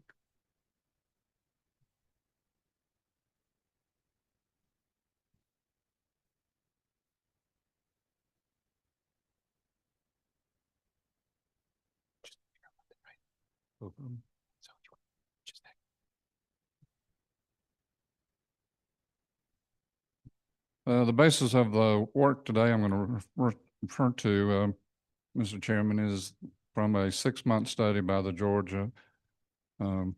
Get Georgia Reading Cabinet. they formed the Student Attendance Subcommittee, and I was asked to chair that. The Get Georgia Reading, as many of you may know, is a statewide initiative focused on improving early literacy and ensuring that all children in Georgia can read proficiently by the end of the third grade, because research shows that students who are proficient in reading by the end of the third grade are four times more likely to drop out of school. Student absences kept coming to our attention, so the Get Georgia Reading Cabinet formed the subcommittee. We heard concerns from schools and from parents and communities about attendance. So the subcommittee explored the determinants of student absences, the far-reaching effects of student absences, and proven and potential ways to improve student attendance. The subcommittee, Mr. Chairman, included representatives from superintendents, RESAs, the Department of Education, USG, TCSG, Georgia Partnership for Excellence in Education, Georgia Family Connection Partnership, Public Health, and others. Believe it or not, the subcommittee met every 2 weeks for 6 months, and we did not miss any meetings, and the attendance of those meetings was very impressive. And as you know, it's very difficult to keep people together for anything for 6 months, but they were very loyal, meeting every 2 weeks for 6 months. And in fact, some of what they learned was so impactful to their own work that they asked that we continue to meet. We started our work in April of 2024, and our first presenter was Hetty Chang and her staff. The result was an extensive report that identifies factors related to student attendance, but also what can be done to reduce student attendance. And while the report was finalized, the committee continues to meet, as I said. The latest edition of the report, Mr. Chairman, is 94 pages. It includes 200 footnotes and 78 references. But the more important part of that is that 2/3 of the report is what works, what can be done. And later I will give the committee, Mr. Chairman, access to that report if you choose to refer to that report. Many school systems have asked for copies of that report, and they're using that as some of a way to look at strategies that have worked in other parts of the nation.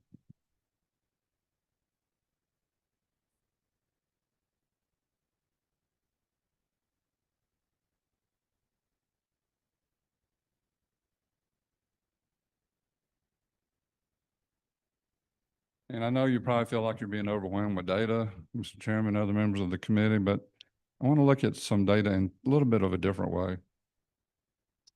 This chart shows the pre and post-pandemic absenteeism in ranges 0 to 5, 6 to 15, and more than 15.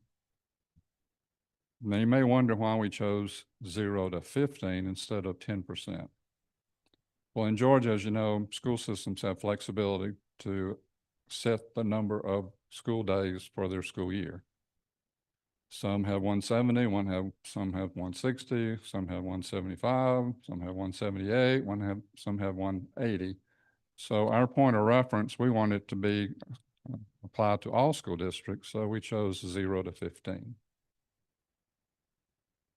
Now, if we look at this data, naturally our eyes will go to the yellow line, right?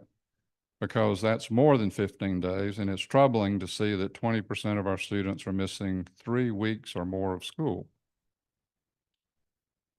The most recent data shows we're still, as you've seen, close to 20%, which is, and keep in mind, that's double where we were before the pandemic. And even though we've seen some improvement, it's only 1% a year. And I'm glad to hear about the 50% goal, because we cannot be satisfied with improving by just 1% a year. Yes, that's trending in the right direction, but 1% a year, it will take us a decade just to get to where we were pre-pandemic at that rate. let me tell you what else is real important about this slide. We can't overlook the blue line. Look at the blue line, which is 6 to 15 days. And that's data, Mr. Chairman, we often overlook. And I point that out because research shows that significant learning loss occurs after the 5th day of absence. And that doesn't even have to be consecutive days. But even more importantly, research shows that kindergarten students who were absent more than 5 days scored over 20% lower in reading and over 25% lower in math than their peers who were absent fewer than 5 days. Another study conducted by Ohio State University of over 800 schools across the nation found that for kindergarten to the 5th grade, just 1 day of absence from school, just 1 day, equals 2.5 days of lost math learning and 1.5 days of lost literacy and language learning. So 5 days absent means almost 13 days of lost math learning and over 7 days of lost language and literacy learning.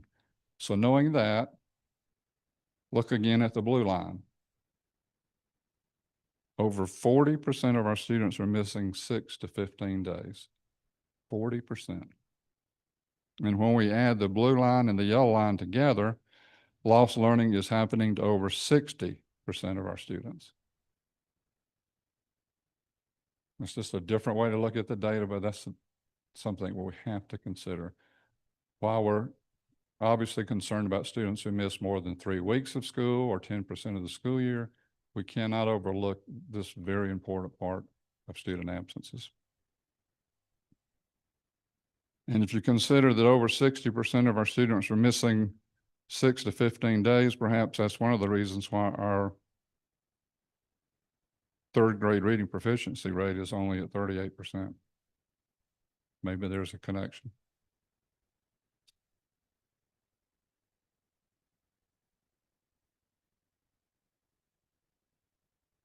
This slide shows the pre and post-pandemic percentage of absences by grade level.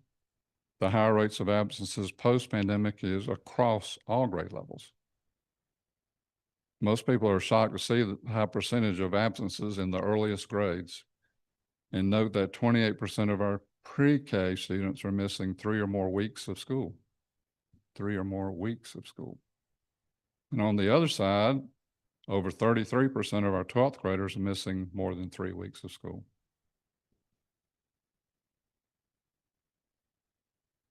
And here we see the pre and post-pandemic percentage of absences by groups.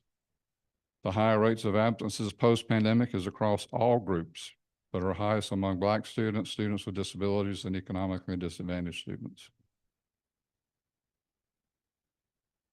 It's also important to look at the percentage of students absent between 6 to 15 days by grade level, because as stated earlier, how much learning is lost, especially in the early grades. You'll note that 50% of kindergarten and 1st grade students miss 6 to 15 days, half of them. Even though learning loss, we know, occurs after the 5th day. And the percentage remains high through all the grade levels, but especially the elementary grades. And again, we need to focus more on attention on that 6 to 15 day range of absences. This chart of groups also shows the higher percentage of absences of 6 to 15 days post-pandemic. But what is striking, Mr. Chairman, about this data is that the increases are consistent across all groups of students, with over 40% missing over a week and up to 3 weeks of school. Absenteeism, this range of 6 to 15 days, needs to be closely watched because it can be an early indicator of future chronic absenteeism. Research shows that early absenteeism, defined as absences between 5 to 15 days, is a predictor of chronic absenteeism.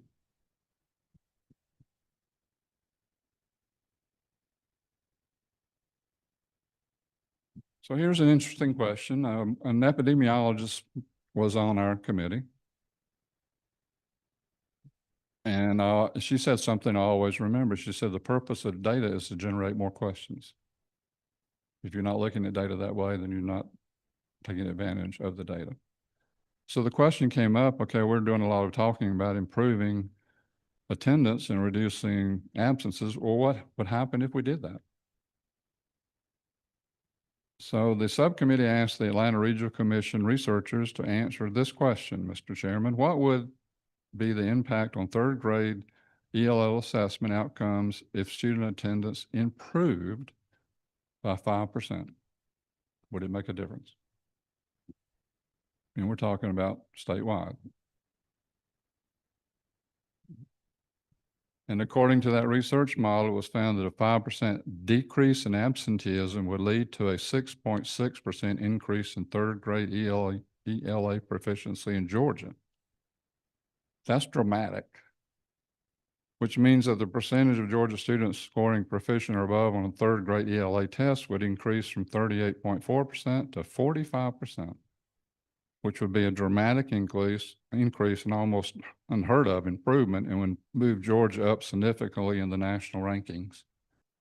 More importantly, what that means, Mr. Chairman and committee members, is that thousands of more students would be reading proficiently by the end of the third grade.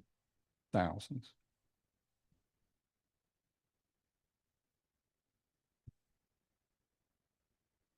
As the subcommittee considered the elements related to student attendance, Mr. Chairman, we wanted to know what the parents think.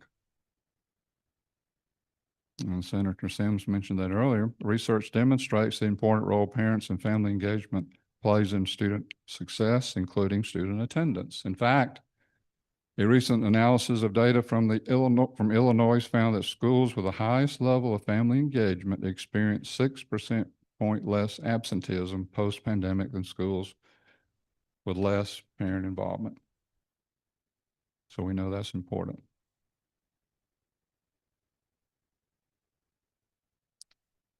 So knowing the importance of and understanding and wanting to understand the parent's point of view, we asked the Technical College System of Georgia, particularly Dr. Kiana Good, who is Assistant Commissioner, we asked them, could they survey adults who are in the adult education program who have children in K-12 schools? And they were able to get over 100 parents to take an anonymous survey that was based on the same survey that Attendance Works uses across the nation. And this is what we learned.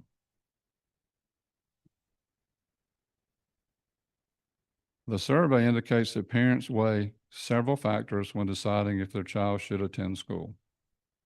Key considerations include the child's ability to manage the day, whether their physical health poses a risk to them or others, and their child's overall behavior and attitude towards school. You see the attitude towards school? Attitude towards school. We need to underline that and highlight that, because the attitude towards school ties directly to school climate. Do they want to be there?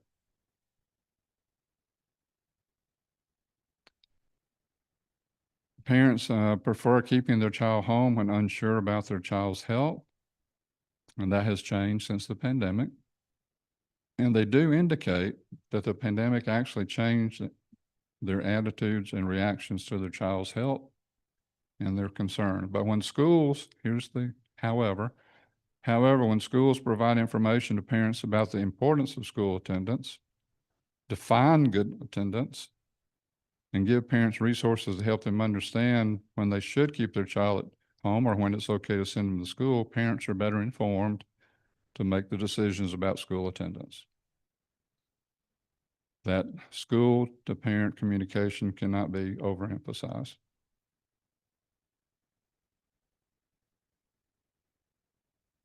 So we heard from the parents, but what about school leaders? How do they feel about attendance? It's important to note, Mr. Chairman, that a national survey conducted by the RAND Corporation and the Center on Reinventing Public Education 2024 revealed that approximately 23%, or a quarter of our school leaders, reported that none of their strategies work. Here's the however. The report and our subcommittee found that there are effective strategies to improve attendance as long as we understand 4 main points. Number one, it's essential to identify and address the root causes of absenteeism. We have to spend the time, and it will take time to find the root causes. Number two, we must collaborate with many partners at the local, regional, and state levels. That's a must. Three, it's imperative to develop a wide range of strategies rather than focusing only on one or two. And four, we must get the message out to parents, community leaders, and others that schools cannot do this alone and that student attendance matters. The subcommittee took the appreciative inquiry approach to this issue, Mr. Chairman, which is different from the deficit model. Appreciative inquiry focuses on finding what works instead of lamenting about what doesn't work. So the subcommittee looked for what works to improve attendance, and the subcommittee found effective strategies being implemented in Georgia and other states. It leads us to insights, findings, observations, and some recommendations we have for the study committee.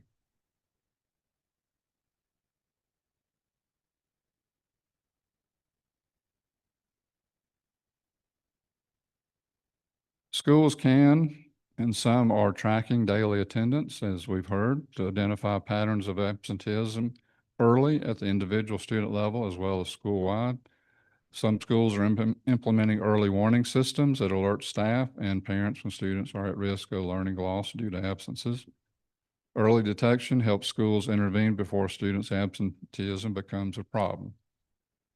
By addressing absenteeism early, students are more likely to stay engaged in their education, leading to better academic performance, increased graduation rates, and long-term success. These warning systems flag at-risk students by automatically generating alerts when students fall below a predetermined threshold. And some of the school systems are not using the 10% threshold. They're using the 0 to 5, 6 to 15, and above 15.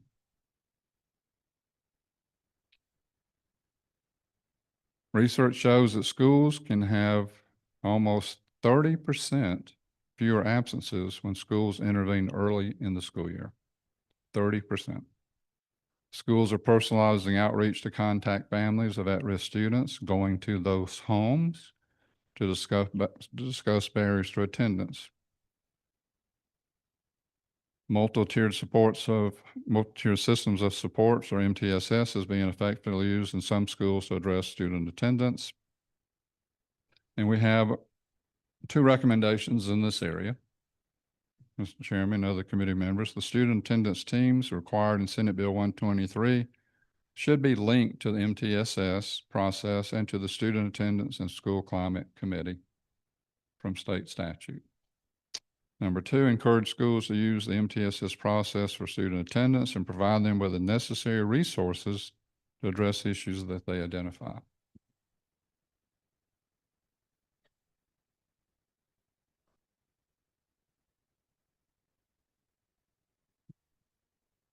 I mentioned the importance of parent engagement. Parent-school partnerships can positively impact attendance. Some schools are working to make sure that parents understand the importance of attendance and know the school policies. They have increased their communication with parents, so they regularly communicate with them about their child's attendance with reminders about the importance of good attendance. And the importance point there is regularly communicating with parents. Some schools are offering parent workshops and letting parents know that resources are available at the school and in the community to address issues that may be impacting their child's attendance. But we also learned, Mr. Chairman, that we need many more school social workers to do this work, which would be a very high return on investment. We've heard that repeatedly from parents and from schools that we need more school social workers. So the recommendation is to increase the number of school social workers by phasing in state funding to move more toward a nationally recommended ratio of 1 to 250 students. The National Association of School Social Workers recommends this ratio. Georgia's current ratio is approximately 1 to 2,000 students. This severe shortage limits the ability of social workers to address the barriers to attendance.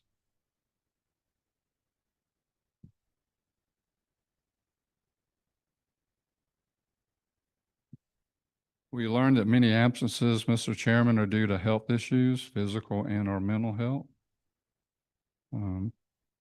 Sometimes, Mr. Chairman and committee members, I think we almost act like the pandemic never occurred, that we are going to go back to the pre-pandemic normal. Typically, as a psychologist, I can tell you whether it's a local tragedy, a state tragedy, a national tragedy, or international tragedy, there is no going back to the previous norm. There is a new norm, and we have to adapt to that new norm. Health screenings are important. In Georgia, for example, students do not receive vision and hearing screening as they do in other states. Texas, Tennessee, and other states give vision and hearing screening of students in kindergarten, first grade, second grade, third grade, fifth grade, and eighth grade. Texas screens more than 2 million students a year. We have students in Georgia that have uncorrected vision and hearing problems, which affects their attendance. So recommendations, we have quite a few here. Expand funding for school nursing services by adding Medicaid and insurance billing FTE for school districts based on FTE count. Why the recommendation? We heard over and over, schools need school nurses. If a child comes to school and they have a medical problem and it's not addressed, it's probably not going to be addressed in the community. And a lot of we have, in Georgia, we have 60 counties that do not even have a pediatrician. We have 90 counties who do not have a psychiatrist. We have 20 counties that do not even have a dentist. And there is a formula, Mr. Chairman, that's already in place. Georgia sought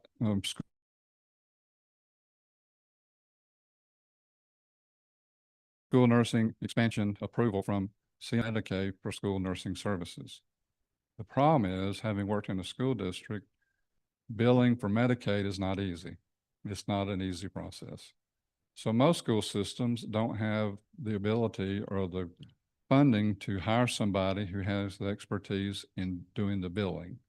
But if they did, in some states they do have an FTE or a staff member to do the billing, schools could really expand school nursing services. So the formula is there. The second, provide vision hearing screening at multiple grade levels. It does not require legislation. In Georgia, DPH and the DOE have statutory authority now to do that, but they don't have the funding to do that.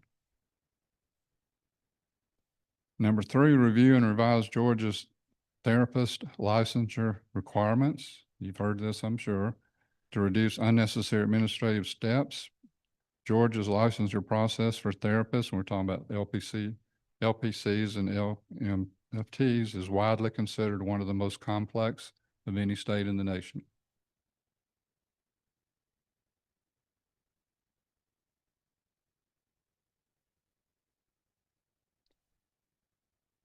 Number four, provide grants earmarked for school-based telehealth and telemental health with a long-range goal for every school to have access to or telemental health if they need it. I mean, realistically, Mr. Chairman, if we had 1,000 clinical psychologists show up tomorrow, they're not going to move to our most rural areas. They can't afford to. They can't establish a practice there. So for us to wring our hands and saying we have a workforce issue, we have telehealth, we have telemental health. Other states are using that to access in rural areas. They have access to clinical psychologists, LPCs, and even psychiatrists. We can do that in Georgia. The studies show that when schools provide health and mental health supports, they can reduce student absenteeism by over 30%.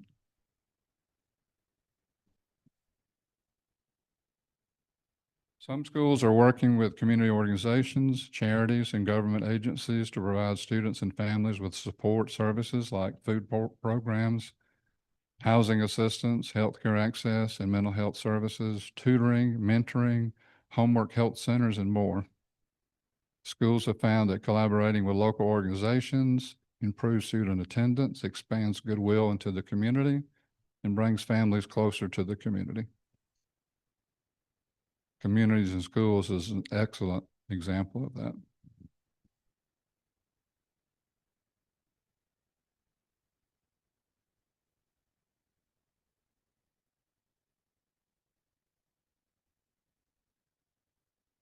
Let me go back to the recommendations. Offer state level grants for districts that effectively engage local businesses or nonprofits in attendance initiatives. Number 2, promote models like communities in schools through state-supported licensing, training, or matching grants, enabling schools to tap into community volunteer and support networks to reduce absenteeism. And especially working with parents, like the Georgia Parent Support Network and their peer specialist training program.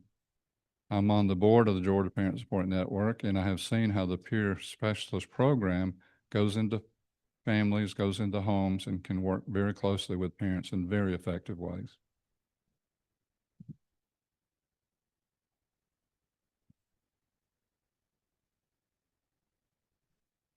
I want to acknowledge, Mr. Chairman, the work that the Senate and the House did on House Bill 268, which has catapulted the discussion about school climate, school safety, and the importance of mental health services. Schools are prioritizing student safety by addressing school climate because research shows, as you heard earlier from the DOE, that there's a clear link between school climate, school safety, and student attendance. Frankly, I could stand here and spend most of the day talking about school climate if you gave me the chance. School climate is that important. It cannot be overstated. If students want to be at the school, they will find a way to get to the school. But if they want to be at school, it's because they feel engaged. They feel like somebody cares about them. You heard the DOE talk about the Student Health Climate Survey, which is now the School Climate Survey. There's a question on there, Mr. Chairman, other community members asked, do you have a trusted adult at the school? You can look at that one question in a large part determine the climate of the school. So I want to again acknowledge that, the work of the House Bill 268 from both the Senate and the House. Many schools are aware that students who feel like they belong in school, like I said, will find a way to get to school. One of the most effective ways of improving school climate, as you heard from the DOE, is PBIS, Positive Behavior Interventions and Supports, which is in 1,400 schools in Georgia. We saw the highest rate of increase in the number of schools implementing PBS over the last few years than any other state in the nation.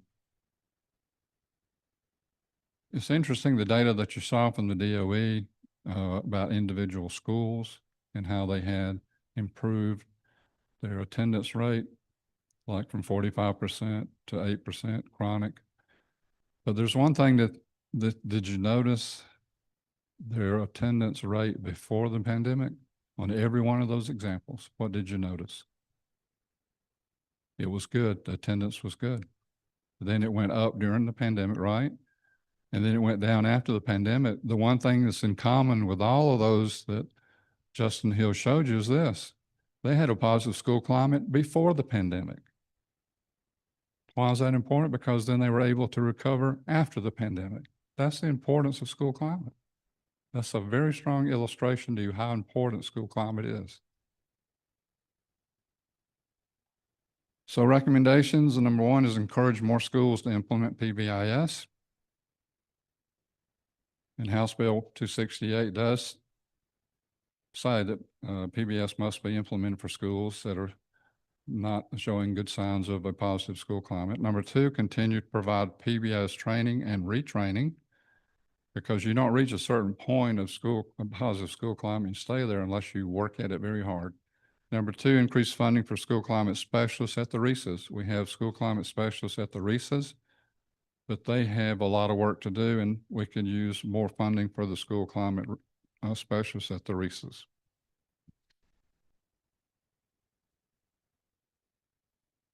I don't have to tell this committee, Mr. Chairman, how much this section is important.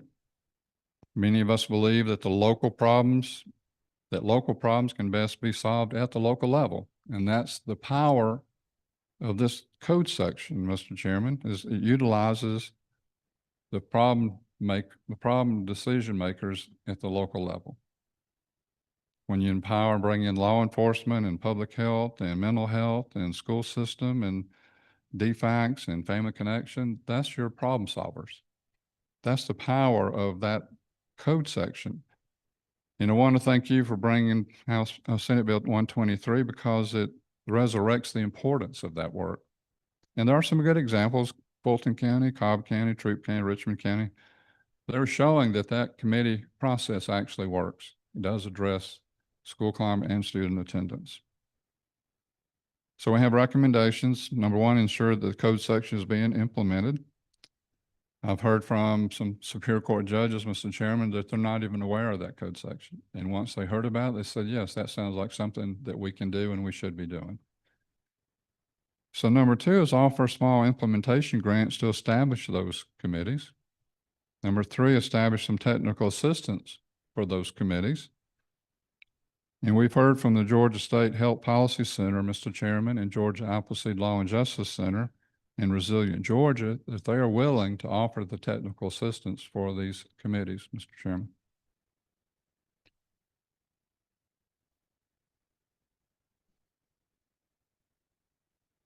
So in closing, Mr. Chairman, other committee members, it's critically important for schools, families, communities, and professionals, businesses, nonprofits, legislators, and policymakers to work together to address this issue. And we can do it by developing comprehensive strategies. And today we've offered 15 recommendations. In the report, there are many more that are practical, there would have a high return on investment and can be done. And as a member of the Get Georgia Reading Cabinet, I'd like to invite you to attend the September the 11th Get Georgia Reading Scholastic Student Attendance Forum that Hetty Chang mentioned earlier. She will be a keynote at that and will help us facilitate that meeting. And it'll be at the UGA Griffin campus on September the 11th. And finally, Mr. Chairman, I'd just like to say this. We learned two very important things. Number one, all of us have underestimated the importance of attendance. Just to be frank with you, we all have. Number two, we've also underestimated the complexity of attendance. And so I applaud you in this study committee for taking that on, because we cannot underestimate the importance any longer. Thank you, sir. Thank you, Dr. McGivney. I appreciate that presentation. So any questions, Senator Sims? All of the committee meetings that I tend to be a part of, we constantly, as legislators, we constantly hear about the need for additional appropriations. I want to say that as I've been in the legislature for over 20 years, and we have been extremely gracious and judicious in appropriating funding for our schools, especially when it comes to teacher pay raises. And I've heard very little mention of how teachers will play into the absenteeism, will play into absenteeism except for you know, a group or teamwork, that kind of thing. But I think that the teacher and the administration would probably be, along with the parents, the most important individuals when it comes to how absenteeism is going to be impacted in that school, good or bad.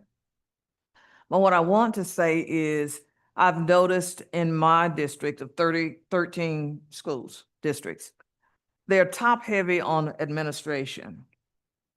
Most of those individuals that in one district, there are 11 administrators for less than 500 students.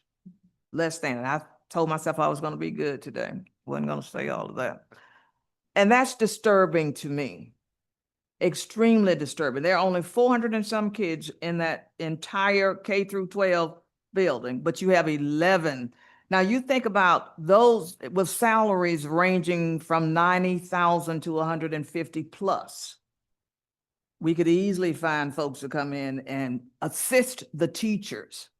And when you say we weren't listening, we were depending, as legislators, we're depending upon those individuals in the state of Georgia that have been tasked with educating our children to let us know about absenteeism, that this was a chronic problem.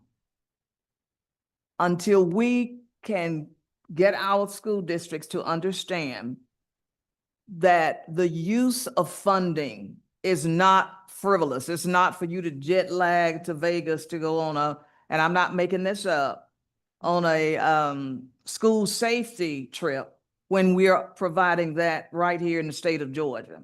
That's in my district, not Bibb County, okay? So these are the troubling things to me. We continuously ask for funding, but what the return that we're getting on investment is not the same. It just doesn't equal out at all.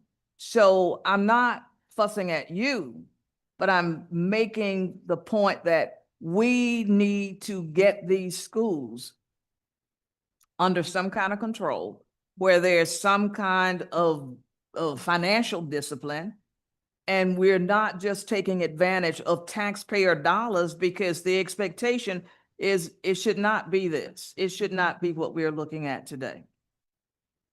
Federally qualified hospitals, clinics, we are putting in some of the schools.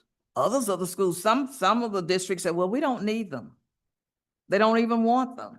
So how do you help those districts that have this kind of attitude about our children? Because I look at the children first. How are we benefiting them? And clearly, this is very disturbing.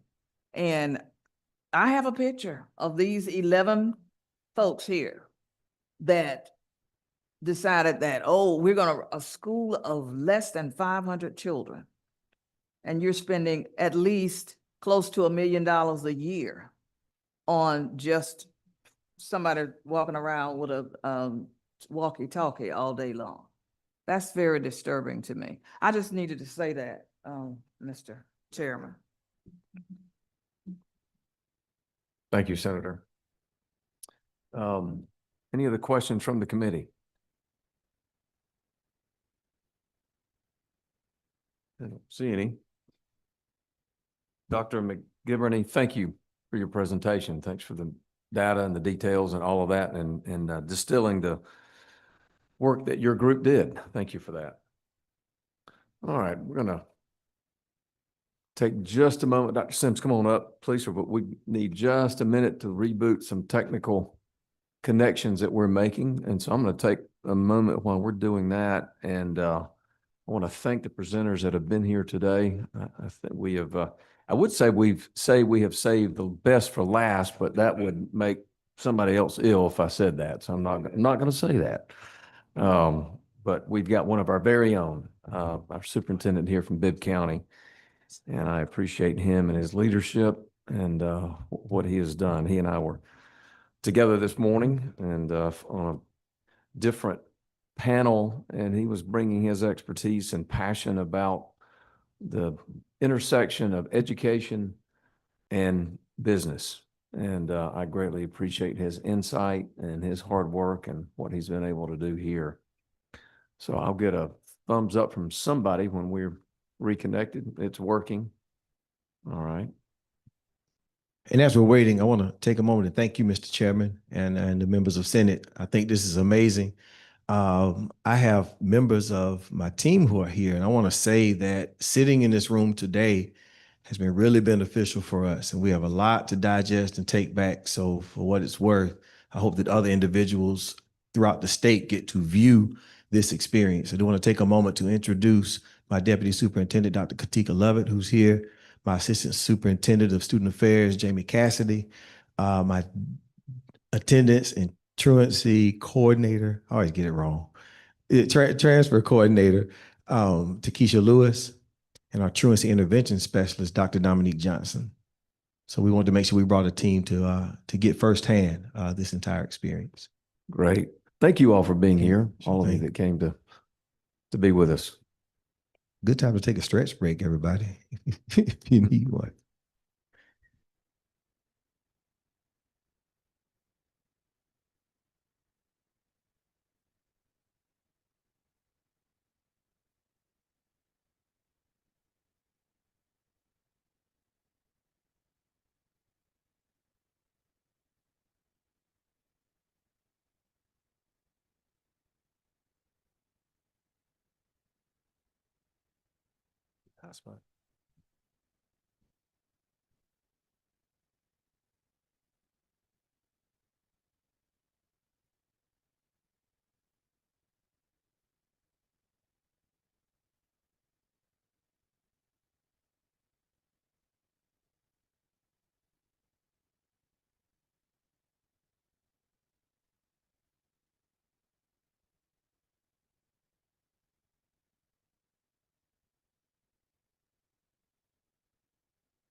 All right, we ready? Yes.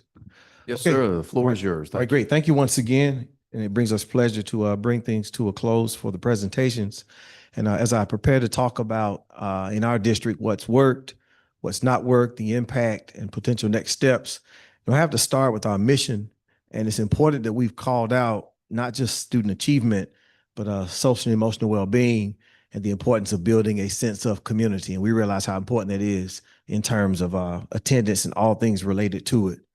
Additionally, as we call our 4Me learner outcomes and ultimately getting every student to achieve one of these 4 experiences after high school, we realize how important attendance is as well. And part of what I'll talk about today is not just about what we've done as a district, but also how we realize that we cannot do this work alone. So I'll jump right into it. And I want to start with just giving you a quick snapshot of chronic absenteeism in Bibb County. And as you see, we're still high in terms of chronic absenteeism, 27.5% in terms of this past school year. And similar to what Dr. McGivney did, we've taken time to look at chronic absenteeism in addition to other percentage ranges, because that's helped us to identify students early on, to see trends, and to intervene as best as we possibly can.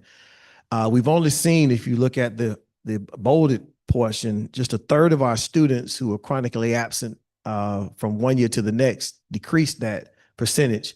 So we're still sitting at 62% of our students who we see for 2 consecutive years having the same challenge of chronic absenteeism. So that is a current problem that we're addressing as we have returned to school. We have found some benefit in terms of some best practices, and you'll hear some redundancy as I present. And as I talk about the first one, the idea of breakthrough teams is also something that we see present in the work with communities and schools that is in a great deal of our schools. And that is where we check in with students. We make that personal contact. We literally go and see the child, put our eyes on the child to provide that personal incentive of somebody checking on you to see if you're there. And it's also helped to identify barriers to attendance and give us an opportunity to intervene as needed. You've heard mentioning of PBIS. That's been beneficial for us as well. In addition to our Leader in Me framework, where we spend intentional time, and it's starting to spread throughout the state of Georgia, intentional time working on leader habits with our students. There's an organized curriculum and dedicated time inside the school where we promote leadership, promote responsibility as a further incentive to come to school and to come to school on a consistent basis. We've had success with our truancy task force, which has been more of a multidisciplinary approach. And I will say to that, it has been effective for who it's been effective for. The need of students going before the task force far outweighs the capacity of the task force. But when we've been able to bring students and families in, it's helped us also to identify barriers and challenges and involve community stakeholders in rendering solutions. School level attendance teams have worked best for us in schools where we have strong partnerships with other organizations. In addition to, I'm thinking about one of our schools that has a community schools model. So you combine the community schools model with strong partnerships and a strong school level attendance team, you've seen significant declines in students being chronically absent. And that's going to be the linchpin, we believe, moving forward to have that multi-pronged approach that is beyond what the school is able to do. Then the final one has to do with the right side image that you see, and that is attendance cards.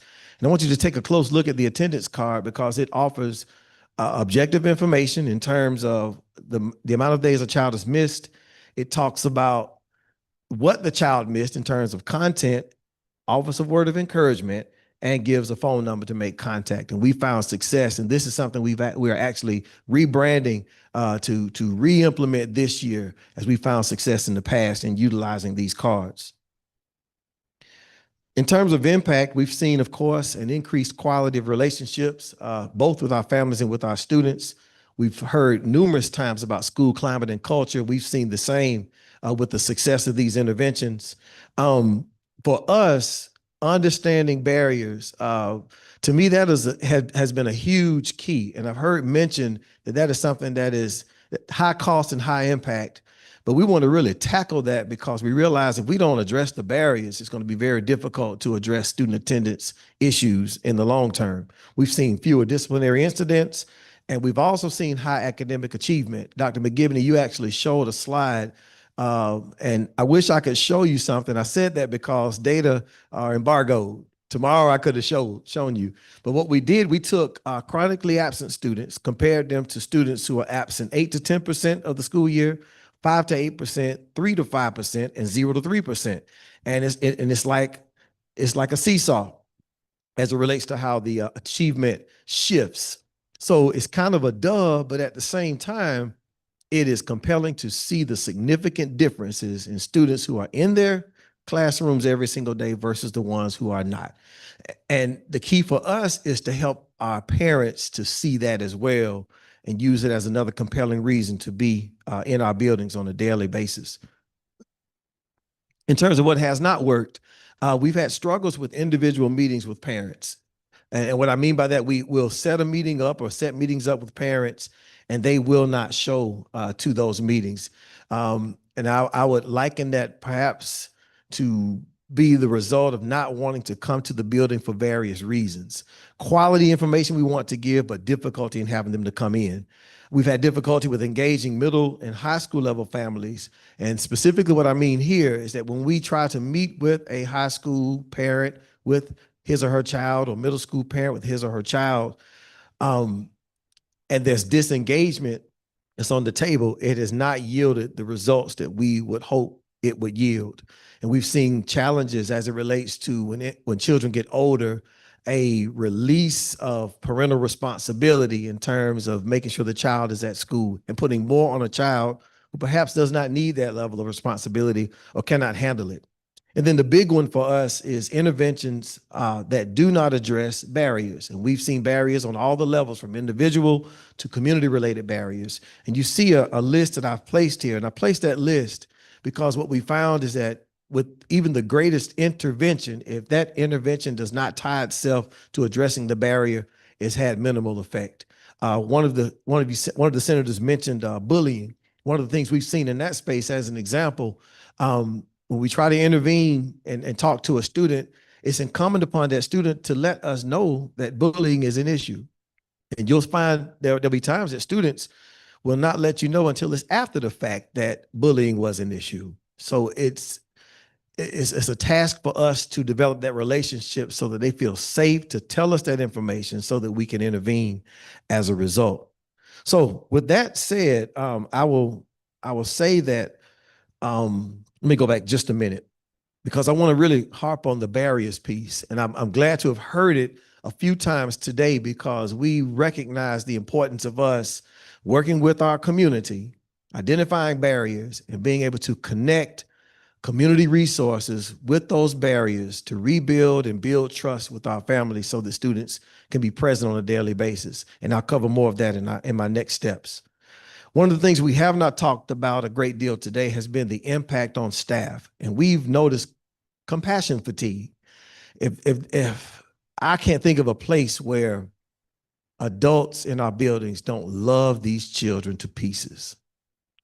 And that love has led to home visits, phone calls, working with families, reaching in their own pockets, expanding their scope of responsibilities to fulfill the needs of students.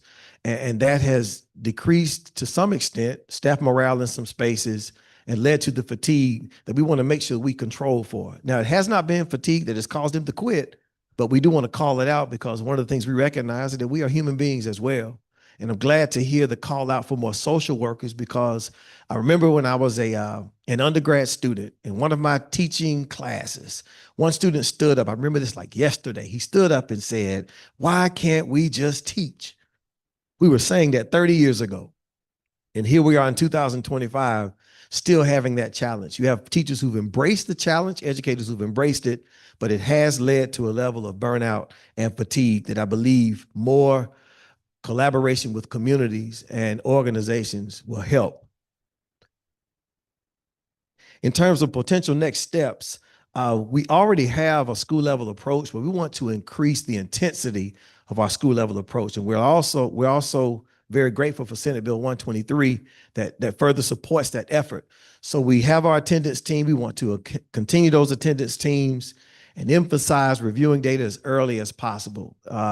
This week, we have real-time data that we can utilize in order to start looking at trends for students who've been chronically absent before and those who are exhibiting challenges so that we can intervene appropriately. Similar to that, on bullet 2, we want to identify those students who are borderline, and we think about those students who are 9 to 18 absences in based on data that we already have for early intervention, utilizing those best practices that we've seen, in addition to some things we've digested today. Truly grateful for today. And of course, we recognize when you talk about a walk zone, those students from 0 to 1.5 miles out, we've seen challenges with students, especially during inclement weather, with them getting to school. So we're thinking about how we can utilize our bus fleet in addition to other transportation mechanisms to account for those challenges in walking to school so that those students can get to school as well. Mental health and healthcare supports have been mentioned. We have, I want to say two schools with school-based health centers. A game changer for those schools and one less barrier to worry about. But I want to call out mental health supports because as we've talked to parents and families, we've acknowledged mental health challenges, both with the student and with families. And we're grateful to have grant funding in place to accommodate and to intervene in that space because we see a relationship between those mental health challenges and coming to school. Hot off the presses for us is the enlistment of a truancy intervention specialist that I introduced earlier.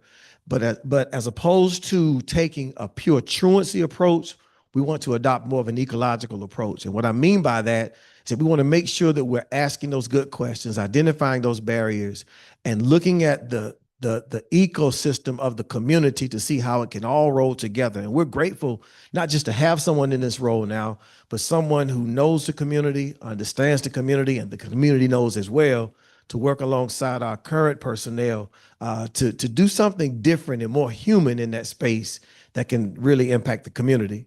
And we're also looking forward to developing a community attendance action team. Many people in the community are asking us, what can we do to help?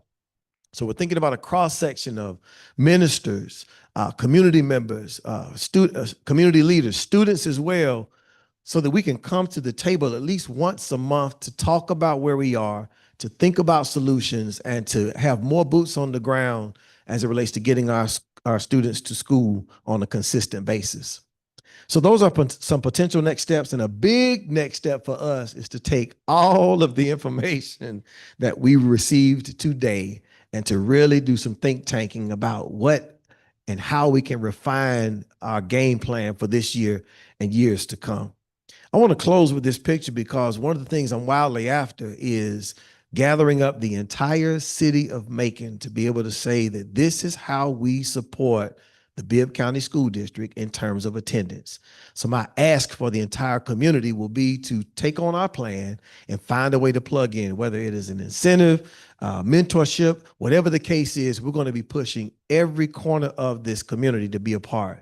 My final piece has to do with something I ran into last week to personalize this.